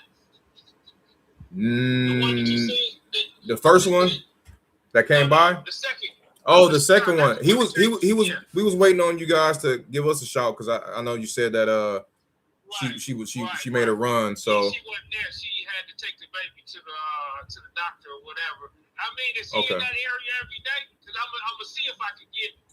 You know what I'm saying? Unless somebody else in there, but she was complaining like a motherfucker about that. Damn. So yeah. I mean, it's my house. I can do whatever. You know what I'm saying? But I try and respect. I feel you. How a person feel. You know what I'm saying? No, I feel you on that, man. And yeah, but the other guy, you ain't hear nothing back from him. The first guy, no. The first guy, I need to call him back personally. Like I said, he sent me a text back saying that he sent you a text. Yeah, that was a text he sent me about it. But I still need to call him and follow up with him. Just find out if the other guy's gonna be in the neighborhood tomorrow, and in the morning I'll be able to let you know if I can meet him over there. It had to be early though, like 10 or 11 o'clock, somewhere around there. Man, quiet is kept. So let me give you a little bit more background on what's happening too. So because the group of guys that I was telling them about with this property, right? I got a lot of hands raised, like they was interested, wanted to see what was going on, want to fund it and everything. And then I was trimming it down to the most like serious who really want it or who have properties in the area. And it came down to about five guys that want to come walk it. But like you said, I didn't want to have so much going on, and I didn't know the temperature of your tenant and all of that. So so I can get it. I'm really trying to get you that 68, and I know I can. It just I need more flexibility out of the situation, like So that's where I'm at with it, man. Right. So just see what the one guy that was over there today said. And okay. We'll go from and we'll there. pivot from there. Okay. Okay, that's cool. Yeah, let me give him a shout and see, and then you let me know what best times. Yeah, okay. In the morning, I'll let you know for sure if she gonna be around, and I'll meet him over there. Okay, and then also I don't know if well, she probably wouldn't like it, but she don't have to be there too, and if you want to be there, she doesn't necessarily have to be there, so that we're not in her face and not bothering her. Just FYI, right? But she like I say, it's my property. You know, I like to give a person respect. Okay. You know, if somebody come walk in the house, you're gonna want to be there. So that's like, you know. Okay. I mean, even though it's from my family member, it's just that's just how people are. You know what I'm saying? She's a particular type person. She's a good person. You know what I'm saying? Of course. You know that you want to give a person some type of respect. You know what I'm saying? Yeah. I mean, no doubt. Like I said, I can do whatever I want to do, but I don't want to just, you know what I'm saying? She got a new baby over there. Yeah. So I kind of understand where she's coming from. You know, it's all kind of flu and all that type of shit going around, so she don't just want anybody just coming in and out the house. Understood. You feel what I'm saying? Understood. That's where it is with that. But okay. We're gonna move forward with it. You know what I'm saying? I can make it happen. Okay, 100%, man. Okay. Well, I'll work my end, and you let me know. Do the same with you. Yep. Okay. All right. Appreciate it. So there it is. That dude was funny. He's like, there's some type of flu going around. What is he talking about? Yeah, man. It's they got a newborn baby in the house, man. That's what I'm saying. I'll be having so many damn obstacles, man. I'll be like sidestepping and ducking and dodging and doing all these flips to get a damn deal to the closing table, man. It'd be crazy. But yeah, so I that was a walkthrough that I had earlier for a property in Detroit. Gobble, if you're watching, that's that one. So somebody had this locked up on a wholesaler was trying to blast it on Facebook and he failed. He wasn't able to move it. Plus he was asking too much. And now it's my turn. Like now I'm selling it to buyers and I got way better of a turnout, but it's just the flexibility around showing it is like that. It's tough. So I can only get so many people in there inside to see it. And I got one guy, he backed out, and then the other guy, I'm working on that right now. So that's what that was about. Oh, Action. Yes, sir. I see you, Action. So no, I was saying to join the live if you can, man. We were talking about JVing and like just the process around JVing deals or whatnot, and how you coming up on how you finding deals, you know, if you want to share your tips and how you able to come across properties or whatnot that you can share like we did earlier. So I don't know if you see the link that's up in the show notes. When I went on PropWire, by the way, it asked me if I wanted to join like a webinar to learn about wholesaling, and I said, you know, of course. So hopefully I get an email about that so they can kind of teach me what it. Yeah, nice. I haven't been on here in a while to see because he's updated for sure for let me see if he let me get in there too. Yeah, he's updated it. There you go. Your yada yada yada. WCL Accelerator. Yeah, I don't even know what this is, but yeah, definitely tap into all the free resources, man. Like I said, Jerry Norton's a super, super trusted OG. He won't steer you wrong. He's going to give you all the updated sauce on what's legal in terms of all the markets, all that good stuff. Whoa, yeah, there's a lot of resources and coaching on PropWire. That's dope. Yeah, you can watch pre-recorded sessions about rental properties, funding your deals, how to buy bank-owned homes at auction, outside-the-box investing, win-win-win buying strategies.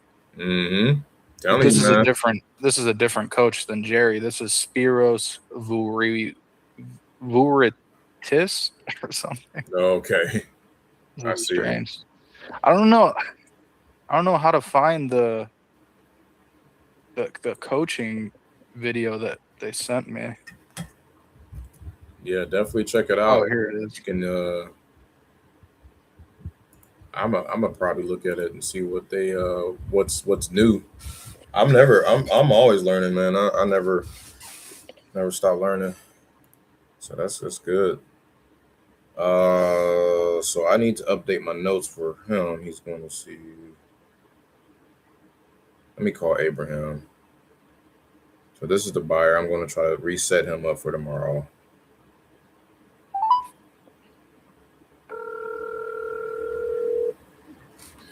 Hey, Wes. What's up? What's up, Abraham? All right, buddy. Yep, just got the phone with Tyrone. So I guess she was taking her baby to the hospital and all of that. So they're going to try to run it back tomorrow morning. He's going to let me know a time in a bit. So I just wanted to give you a heads up to see, if that still works. Okay. Yeah, absolutely. Tomorrow's good. Okay, perfect. So hopefully we can try to run it back the same time and go from there. 1 o'clock is good. Yeah. Okay. I'll tell him 10. And then I'll reconfirm with you. Can you see the text messages I'm sending? Or you want me to call you? Yeah, you know what? Either text me or, I'm receiving your text. Just call me or text me. It doesn't matter. Okay. I'll reconfirm 10 for you before the day is up. So I got you, man. Okay. Thank you, sir. Not a problem. Thank you. Take care. Thank you. Bye-bye. Bye-bye. Okay, so I finally found the program. It says how to use PropWire to find your next deal. In this free training class, you will get a step-by-step walkthrough of PropWire, learn how to find deals, skip trace owners, run comps, and more, and have the opportunity to ask questions to our expert team. Yeah, that's solid, man. I don't know how much that's gonna help me though, 'cause I'm so new. I'm not gonna know really what they're talking about. No, but I feel you. I would just let's see. Like I said, it really depends on your style, man. But you can it's really about seeing, hey, do you want to sell? Yes, great. Okay. When are you looking to sell? Why do you want to sell? To make How much are money. you selling it for? What other reason? Yeah, it's just like 4 things. It's like the 4 pillars: condition, Yeah. motivation, timeline, price. You've been hearing about that? Mm-hmm. Yeah. So you figure out that, or like I said, you can shortcut all of that and just dispo. What do you feel more comfortable with? Like, you think you can call more sellers and lock up the contract, or sell to buyers? Sell the contract to a buyer. That's what you got to ask yourself. Probably the latter. Probably the first thing you said. Probably find sellers. Okay. I'm probably not good selling to buyers yet. I'm probably just could find sellers. Okay. So yeah. So what we talked about earlier then would be your best bet in terms of compiling a list, and then you do got to skip trace that list. One thing you don't know about me is I have like a year of outside sales rep, experience. So I'm comfortable talking to people. Nice. So I have a little experience with sales. So okay. There you go. Maybe it's the opposite. Maybe I'll be good selling the properties to the buyer, because I'm good at explaining value. Yeah. It can go either way. It can go either way, but you gotta definitely gotta understand the values of the properties too.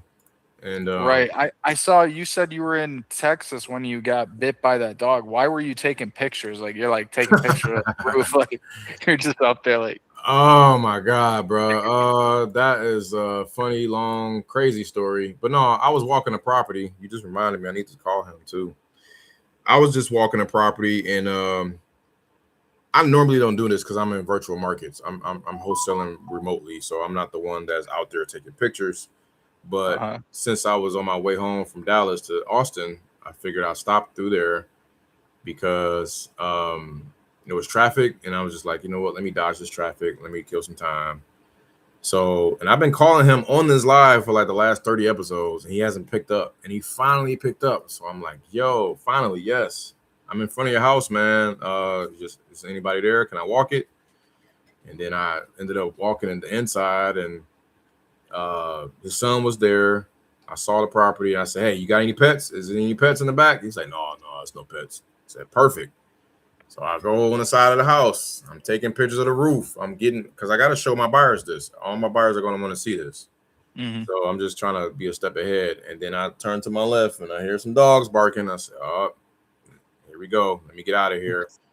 And by the time I decided that, it was too late. Little female dog, little black pig came, got me.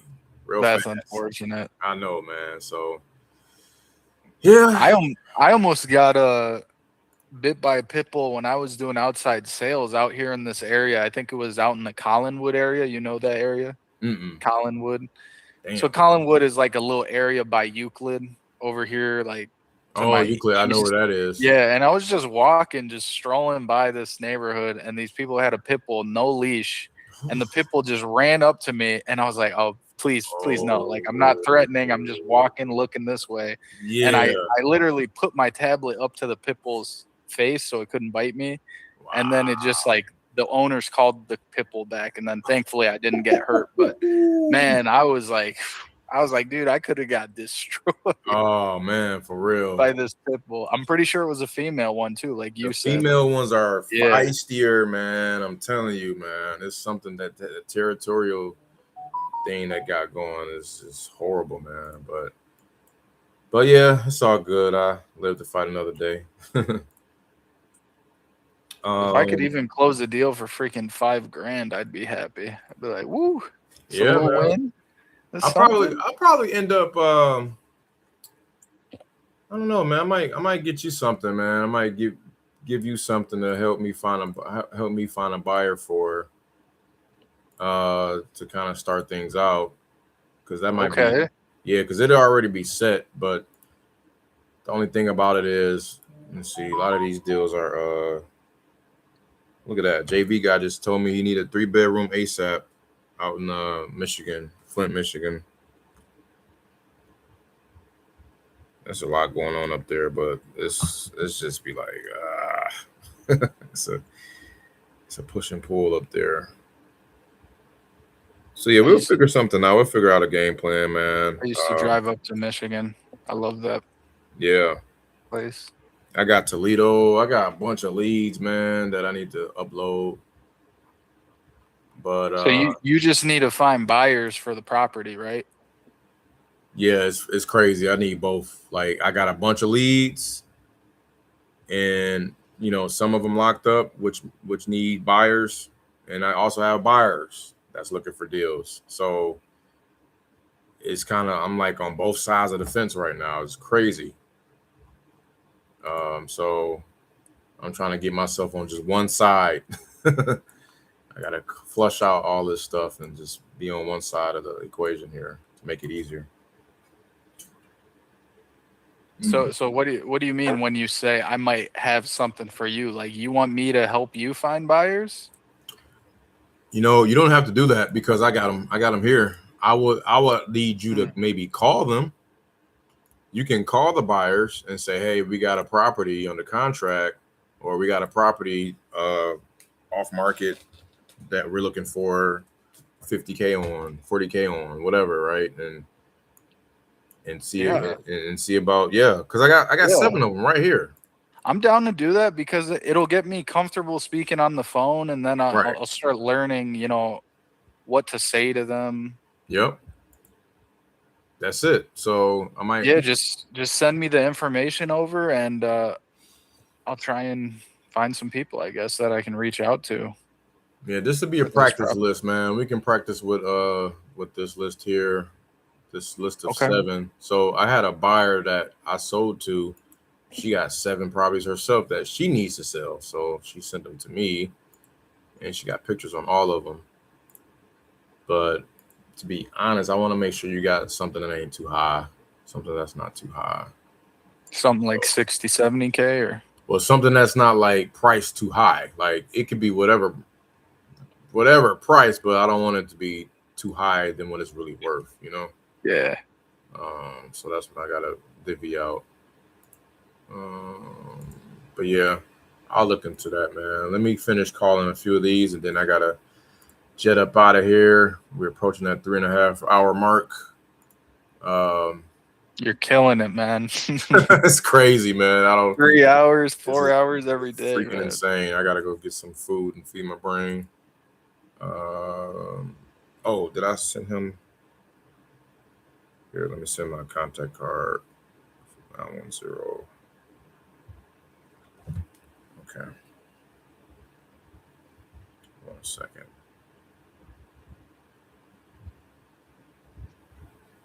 Here's my digital contact card. Bam, bam, bam. What's his name? John. Okay. Move on to the next. Alan from Colleen. Yep. Alain, I think. Alain. Alain. You got to give me some homework tonight before you go. Oh man. What's a Come on, research? bro. You already on it. I'm telling you, just look up right there where you at. Jerry Norton. Don't even stray away from that guy. He's been in the game for 20, 30, almost 30 years, since early 2000. It's funny, he started up in Michigan too, as a flipper. Did he really? As a flipper and wholesaler up there, I think. Yep. In Detroit, in my market. Shoot. I'm from Detroit. He was right out there.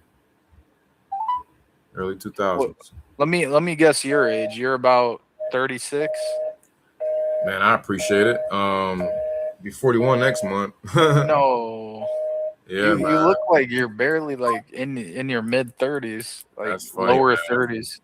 You No, look young. I appreciate it. If I had a better haircut and all of that, man, I'd probably look a little bit younger. But yeah, no, I appreciate it though. I'm getting old too, man. I know what it's like. Like I'm 27. I'm aging quick. Nice, man. You got a lot of roadway ahead of you, bro. A lot of roadway. It's gonna go quick. Like I know. Another 12 years, I'm gonna be like 40 as well. 12 years, Jesus Christ. What am I gonna do? Like I gotta learn something. I gotta learn a skill. Well, you got it, man. It sounds like talking to people. That's a huge skill, man. Communication. That's an underrated skill. I feel like I found two things that I'm really gonna be comfortable in doing. Selling websites and all these like technological stuff, and then wholesaling is kind of gonna be. Hey, this is Winston. I was calling back about the house on Daybreak. Oh, all good. She hung up. Yeah. I mean that. Ooh, this is a fourplex. I didn't know that. Oh man. I'm about to call. I'm sorry. Oh, it ain't your fault. I hate when people just hang up. Just obnoxious. Yeah, I call right back. It's all good. Go ahead and pick back up. Come on. I sent them an LOI on this property. I'm good.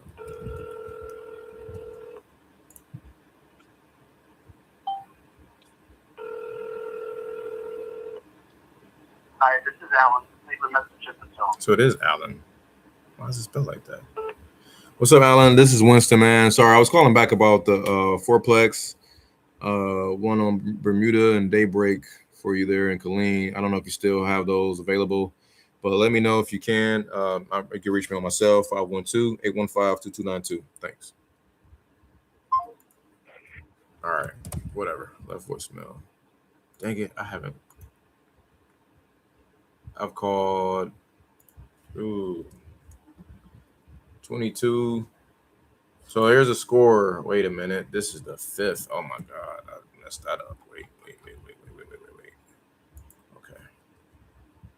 Florida 0, Cali 0, Texas 21, Arkansas 0, Michigan 3, Ohio 0. So we got 24 dials, 6 contacts. 7 contacts, excuse me. No contracts, no offers. Dang it, no offers. That's not cool. We want offers. If you ain't making no offers, you ain't making money. Buyers 3, JV 2, assignment 0, realtors 2, property managers 1, contractors none. Okay. So I try to keep a little KPI tracker here. All right.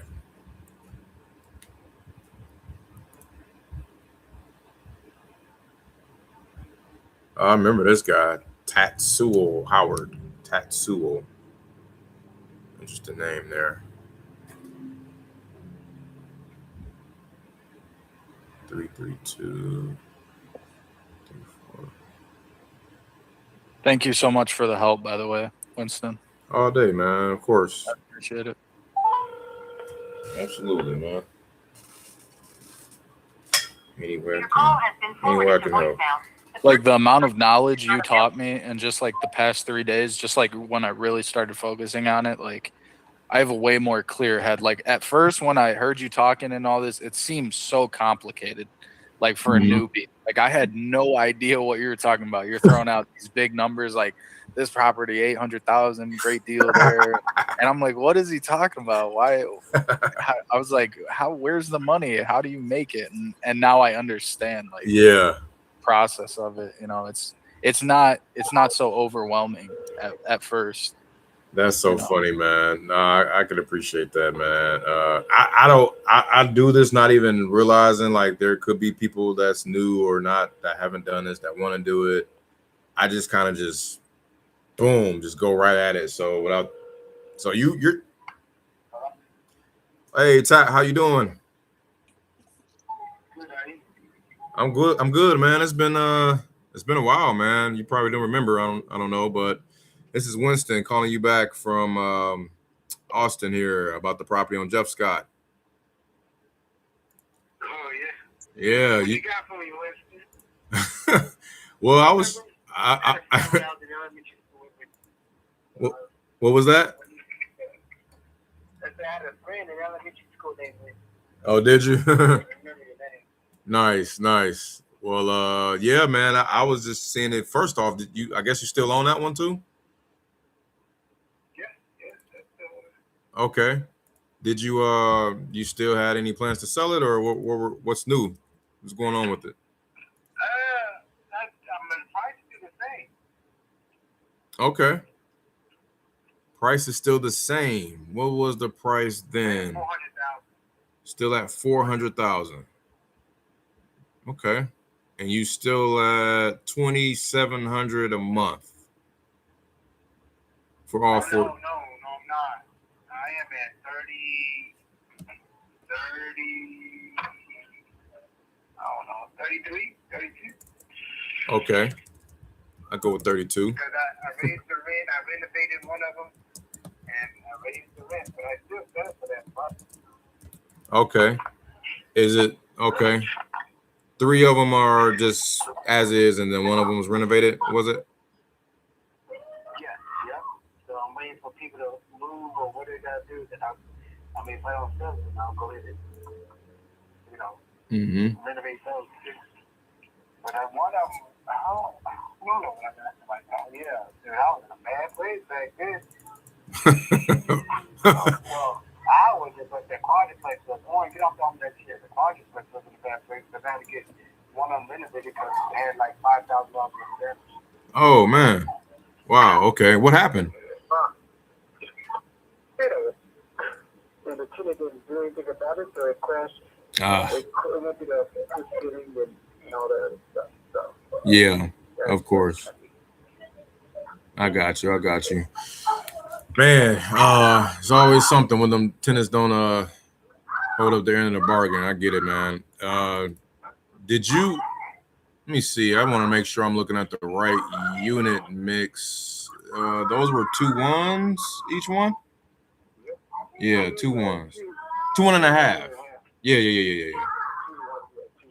And you had just threw a roof on, I think, a few years ago too.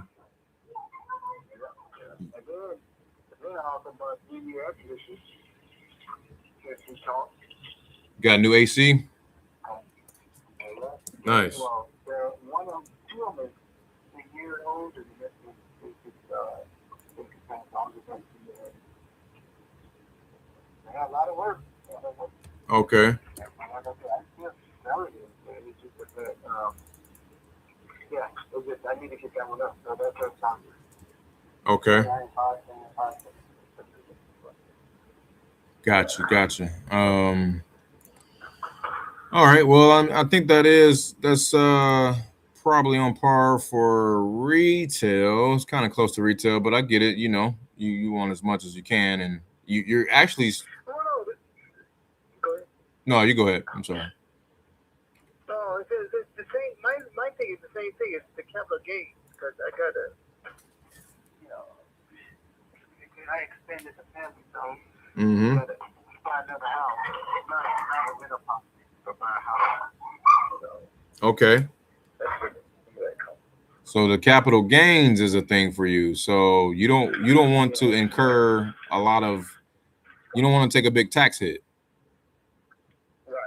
Yep. And then I can't buy. I can do that. What's that thing that I can move the money over? 1031. Yeah. No, 1031. But that's only an investment part. Yep. Okay. I got you.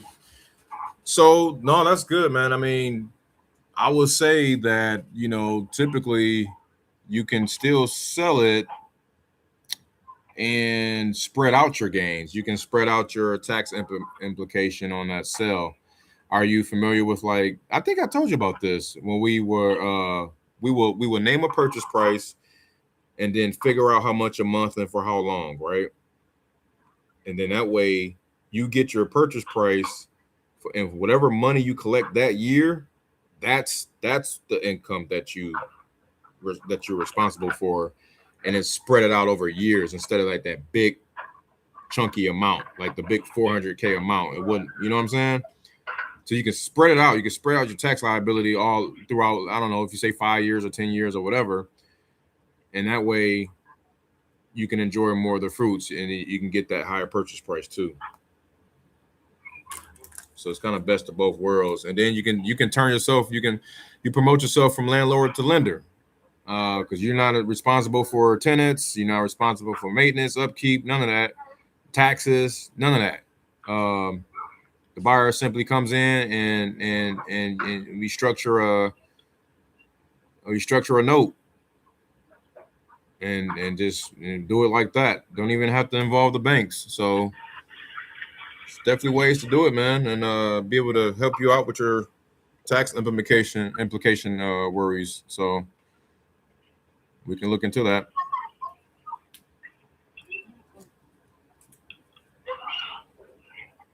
So are you willing to spend $400,000? Man, I see something here for sale for 360. So it's on Deep Drive, but I think and they got them all looking kind of nice, to be honest. So the price would matter a bit, but if you could stretch it out, then we could. If you're flexible on price, I mean, if you're flexible on terms, we could be flexible on price.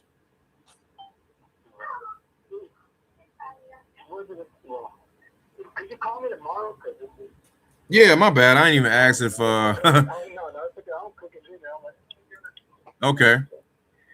Yeah, I got you. Yeah, we can talk better sometime at a better time tomorrow. What's better for you? Morning, afternoon? No. We're going with Okay. I'll give you a shout sometime around 1:30. Yep, sound good. All right, sounds good, Ty. Appreciate you, man. No problem. Yeah, we'll talk then. Okay. What's that sauce you were telling him? You're saying he can spread out his liability, landlord to lender, and then you don't have to involve the banks. What is that? Who taught you that? Again, man, that guy I just dropped you that man's name, Jerry Norton, man. Okay. Well, Jerry Norton and Pace Morby, they got a freaking 20 episode series of this creative finance stuff, but no, man, yeah, they can spread out their tax gain. He's worried about doing a 1031 and all that. And it's basically creative finance. So creative finance is where the sellers, they structure the numbers. We don't have to go to a bank. We go straight from seller to buyer to seller. So we figure out, like I said, how much the purchase price, how much down, how much a month, and for how long. If the seller and the buyer can agree on those 4 things, then you have what is called a creative finance structure. I'm not a CPA or a tax attorney. I gotta always say this, but once you do these type of deals, the seller isn't responsible, like for him, he want to sell for 400K. That 400K doesn't show up as income for the year of 2026, right? When he filed taxes. What'll show up as income is whatever the monthly payments are for that year. So let's say if he said 3,200 a month. Let's say if we were to agree on, I don't know, 2,500 a month. 2,500 a month times 12 equals 30K. And then let's say I gave him a little down payment of, I don't know, I say 0 to 5%. 400K times 5%. It's 20K. All right. So 20K plus 30K is 50K. So if so in 2026, he would have received a 20K down payment and a 30K monthly payments, right? Which is a total of 50K. That is the amount that he reports to Uncle Sam. Wait, 20K down payment and what else? 25K. I'm just using an example. 2,500 a month for 12 months is 30 equals 30K. Oh, okay. Yeah, and these are just made up. So that's what would show up on his 1031 if he were to file taxes. No, we're not talking about 1031 in this case. We're talking about him just selling on seller finance. Like if he were to just do a straight seller finance, he wouldn't even have to mess with a 1031. He would just ease out his tax liability would just be stretched over 5 years, 10 years, 20 years, however many years we agree to. Yeah, so that makes sense. Oh, okay. Yeah, so he's not hit on that whole 400K. You're in a different tax bracket when you're filing for just 50K versus 400. You know what I'm saying? Yeah. That's how that works, man. How are you taxed when you do wholesaling? Are you taxed like a big rate? 30% or something? Yeah, you do like, so LLC, self-employment tax or whatever. I always do like 20%. I just set aside like 20%, and then I usually end up getting that back as a credit. Like I don't have to pay, most of the time I don't have to pay the taxes like that because I either already have it set aside or I will use it to maybe towards like other real estate. Like this year is going to be interesting because I bought a house last year. So I get to use a lot of the money that I've spent on the house. I get to use to deduct from my income. Again, not a tax attorney. I can't break it all down for you, but yeah, that's kind of the gist of it. But so that's awesome. So if you buy a house and you have a lot of stuff that you have to upgrade in the house, you can use that as a deduction on your income. Yeah, if you buy, you can deduct the interest. You can do what they call an accelerated appreciation, and we get into the weeds now. Like this is like some stuff that I barely. I love it. I'm writing this all down. it gets crazy, man. So that's why I'm always confused with like W-2 earners, high income earners who earn like who make 200K, 300K a year, whatever, and they got to pay half of that to Uncle Sam's. Like, dude, take some of that money and go buy some real estate with it, man. Like, don't give all of that to Uncle Sam. That's crazy. Right.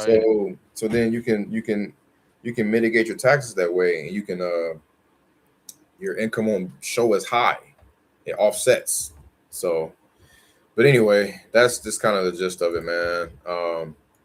It's crazy that it's almost 6 o'clock. I didn't expect to go this long. But yeah, so I'm about to wrap up and get some food and see what's going on with baby boy downstairs. Okay. When are you getting on tomorrow? 2 or 3? Tomorrow, probably, what's tomorrow? Wednesday. I got to walk through at 10 for that guy. It's always usually between like 11 and 2. I know that's kind of a big range, but because there's always stuff going on before the show. Because I got to also set up my reception stuff too, my AI receptionist stuff. I'm still kind of getting into that. So getting that off the ground, up and running, and then I come in here and do this. So yeah, it'll be around that time. Okay. Well, I appreciate talking to you. I'm going to go learn about wholesaling and hopefully get a more clearer mind about yeah. So let's do some deals, man. Let's go. Do some deals together. Let's go. JV deals or Yep. what? You can do your own, or we can JV on some. Both. Let's do both. Okay, let's go. I'm down. Just let me know about the leads and stuff. Okay, we'll talk about it tomorrow. Oh yeah, I'll get that together for you as well. Send me I'm pretty sure you probably did already. Did you send me like your email or DM me? Oh, here, should I send it in the chat? Send it in the chat. Yep, whichever. Yeah. Okay. If you're comfortable with everybody checking it out, that's cool. Let me see. I don't use this email a lot, but it's or maybe should I just send the email to your TikTok? Yeah. Okay, my IG. TikTok for some reason, I don't know. I've been having trouble logging in there, man. It's crazy. So maybe my IG would be better. I can at least see that. Okay, what's your TikTok? Jade. It's the same. It's at the 100 Door Tour. So THE 100. Here, I can put it in here. At the 100 Door Tour. Oh, I spelled it wrong. I put 100. Yep. I need to put that on my YouTube too, my YouTube tag too. Okay, I'm sending you it right now. See, I want to see. You see them houses I'm showing there, them new builds, man, on the screen.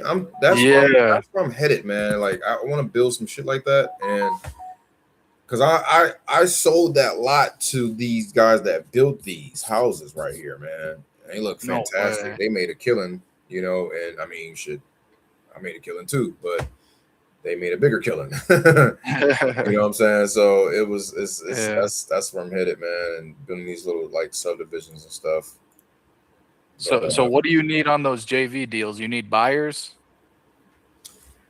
On those JV deals, I need it depends. So if I got something locked up, or if I got something that I'm just kind of trying to shop around, because I do that too. Sometimes I don't have the deal locked up, and I will let you know. I'll let you know. I say, hey man, I don't have this under contract, but I do have permission to shop it around, right? And then yeah, I will need buyers. I provide all the buyers though. You don't have to worry about that. I provide all the buyers, all their contact, all of that stuff. So you need me to reach out to them and then explain the properties to them, explain why it's a good deal, explain why they can't miss out on it. Yep. And then get some of their buying criteria too if they don't want it, or just try to dig as much info as you can out of them. And stuff like that. So just getting some of their criteria. What are they buying? What areas is hot for them? Which was called a buy box. Try to get their buy box. But typically you just tell them about what we're looking at here. You should have hold the land while they build and double dip by profit and equity. Yeah, no, that's smart. And it's funny because my man Jeff, my mentor Jeff, told me about that, and that's what I'm going to do out here. What does that mean? Double dip. He said, so I should have held the land while they build, but the thing is, they got to be willing to partner. You know, they got to be willing to JV and partner with me and stuff like that. But I could have taken a smaller fee essentially, and instead of like taking the 33K assignment fee, I could have been like, hey, why don't I take some equity out of the deal instead, right? And then just roll out that project with them, and probably got some bigger profit on the back end. That's kind of what he's saying. And then also maybe get some experience and stuff like that too. But the only thing is that's in Houston. I'm in Austin, so. Is equity like ownership or percentage fees? Yep, equity being some stake in it, some ownership in the deal.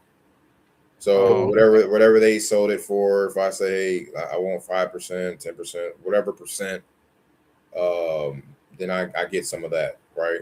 Some of those. Dang, I didn't know you could do that. Man, so if you buy land and sell it, you can ask someone, hey, give me some equity on this land. There's a ton of ways you can do it. Yes. Wow. There's a ton of ways. Wow. It's crazy. That's amazing. The only thing is I was assigning this deal. So it'd be interesting to see how I would have papered that up. I know what you're talking about, Gabo, but I'm trying to figure out how would I would have structured that. Yeah, I guess I kind of answered it. I think I would have just took a smaller assignment fee and then just say, hey, structure a JV agreement, or structure another LLC where I own a certain percentage of it. And once they sell, I get whatever percentage of it. So if they made $1 million, for example, and I'm at 5%, then what's that, 50K? For example. So could have made 50K or could have structured it another way. Just so many ways you can do it, man. Yeah, they definitely sold that for like 1.5 million or something. Oh yeah. Each unit was like 4. I think each unit was like 400 to 500K, and it's 4 units. Wow. Yeah, so they exited easily between 1.5 and 2 million, I believe. And we sold them a lot for 275, man. It's crazy. No way. 275,000. Yeah. And we had it under contract for like 225 or 225, and then we ended up having to pay some taxes, and then we took a haircut, so it was like the fee got ate up because of other stuff in the deal. So I'm sorry, we had it under contract for 235 or 245, something like that. And who is that company you sold them to? Are they some type of like it's a builder out there in Houston. It's a builder. I need to call him, man, company. and see what he's been up to. The sign is right there on the front lawn. Yeah, Manor something. Manor Builders. Or no, that's the realtor. New residential. Manor Real Estate? Oh, that's the real estate. I don't remember it being Manor, though. Did he sell that? I remember Rosalinda. Yeah, probably did. I remember Rosalinda. We talked to her a few times. So it could have been like a little JV partnership on that thing. I don't know. I don't remember it being Manor. It was like TTL Builders LLC, something like that. Whatever. Talk to you later. Builders. That's right. a funny company. Right. Something. But yeah, that thing got 4 units, man. I want to show you what it looked like before when we bought it. I wish I could, but let's see. Street view. Oh, I'll have to go into Google Maps. But it turned that thing into a beauty, man. Yeah, it was probably really run down. I see properties like that all the time out in Cleveland. Yep. They're all like, they're kind of bigger like that, and then they get fixed up. Mm-hmm. Is this? Oh. Was it right over here? No. Oh, yeah. You might have to go to like the Wayback Machine or something. That's what I was trying to do. Yeah. Oh, yep. There you go. There you go. Whoa. Yeah, man. Yeah, nothing there. This is what I remember. Yep, that big old school bus. All of that. This is what it was before, man. This is the lot we had under contract. Oh my gosh. The bus was there forever. That's so funny.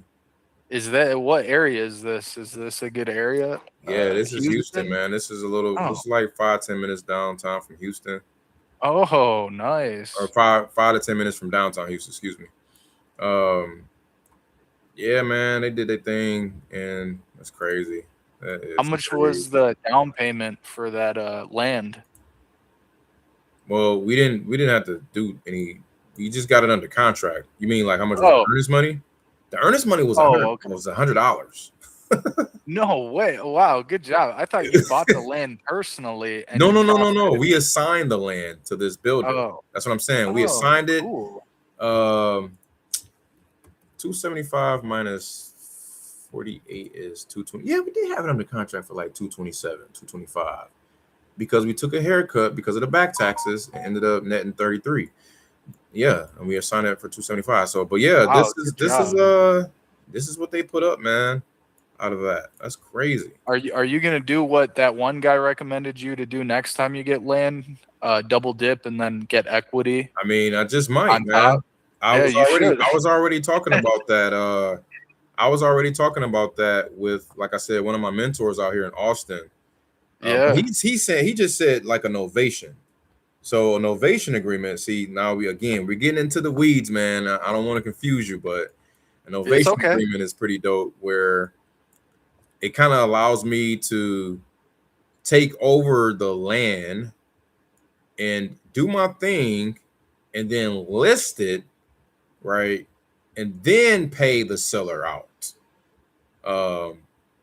So that's a little bit more like advanced. Or I could have like list the land. I could have got the land under contract and say, hey, I'll give you 225, but it's going to take probably 30, 60, 90 days to get you your money. And then it's going I need you to give me permission to be able to market this. Essentially, I'm asking for permission to list it. There's so many ways to pitch it, but how'd you find the builder? But the way I told you earlier how to find realtors. You just were calling them up and say, hey, I got this good piece of land in Houston, Texas, if you want it.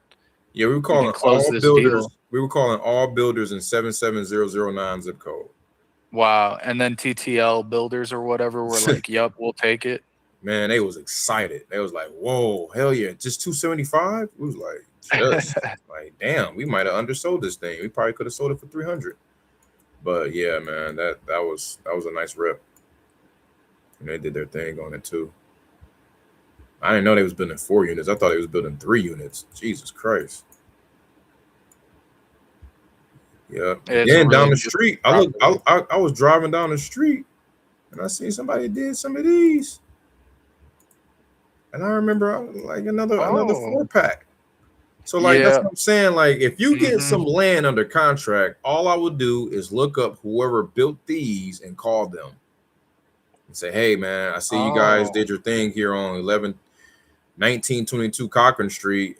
We got something down the street here on Noble Street. Are you guys still looking to build? We got something that's probably right up your alley. Look at how, oh my God. Look at the difference. Beautiful. Yeah.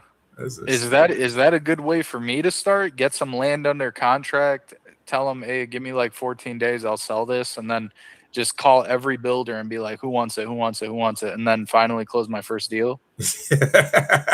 That's a good way. Like, hell yeah.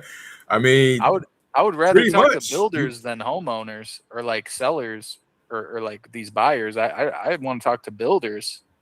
Yeah, like for people who got tear downs and stuff, you would definitely, man. I mean, there's always money in any way you do it, but yeah, for sure.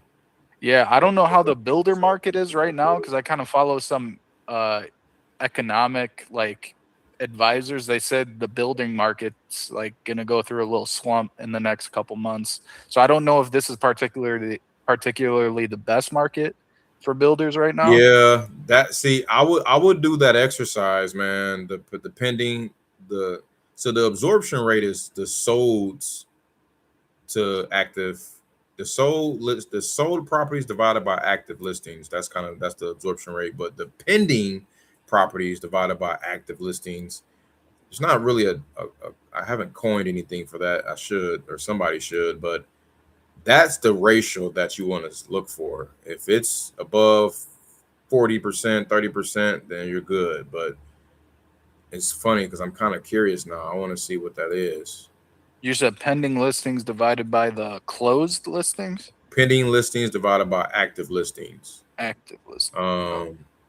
So what was that? 7700, 77009. Let's check it out. So if I was to come in here and say, hey, and actually just new construction. So we want to see new construction. Houses. This time you want to select townhomes too. Townhomes and condos, because that's what people are building. We're going to go, what's this, 2026? So 2 years back. Okay. We got 78 homes that are active in the zip code of 77009, which is where that deal was I had. So how many of these? So 78. Remember that number. How many are pending? Let's see. Ooh, okay. That's kind of low. 15 divided by 78. Oh my God, that's very low. That's 19%. See, that's bad. that's bad. That's not a market that I will really be in.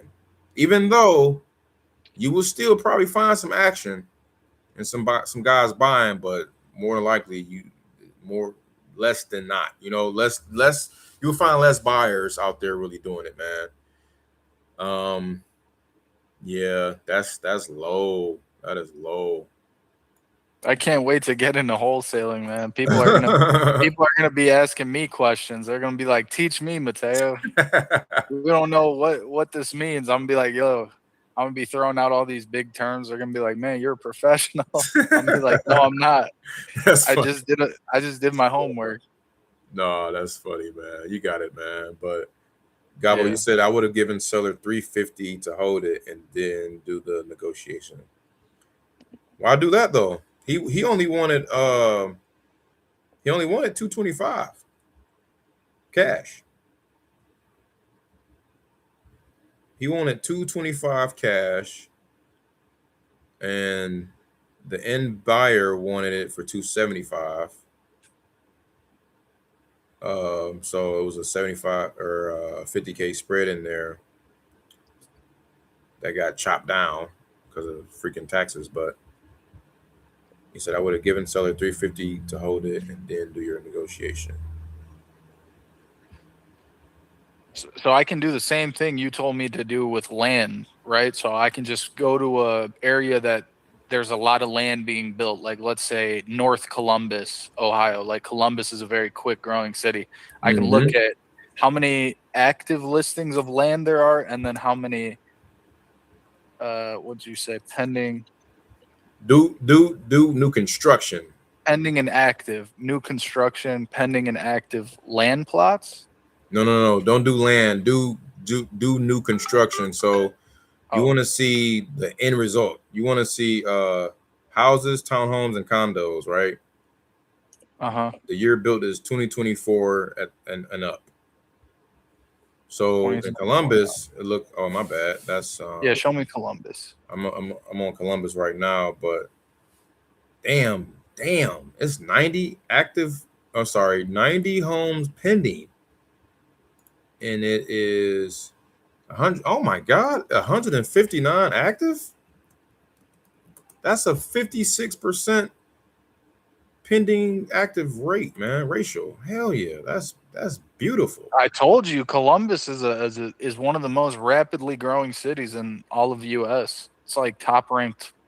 I think it's like top 3 right now. Yeah, no, I've been hearing so much about it, but that's Columbus. So I didn't zero in on any particular zip code. So that's the next step, figuring out which zip code is getting the most action.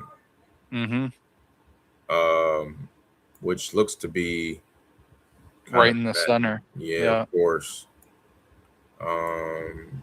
Damn, son. How many have sold? I want to see how many have sold in the last 3 months. 83. Oh my God. That's insane. I don't know if that's a good city for me to get started because I don't know. It is. It's gonna be a lot of. It will be a lot of competition out there. Yeah, it's intimidating and a lot of activity, I should say. Yeah, Columbus people are a little bit more aggressive. I know.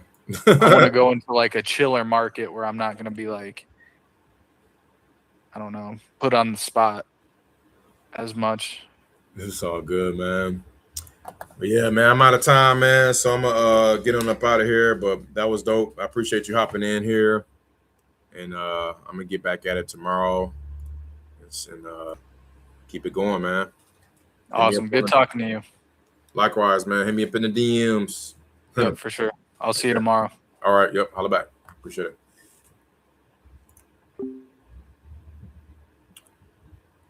All All right, guys. So that is it. I appreciate every one of you for tapping in. That was fun. We were pretty interactive on this one today. And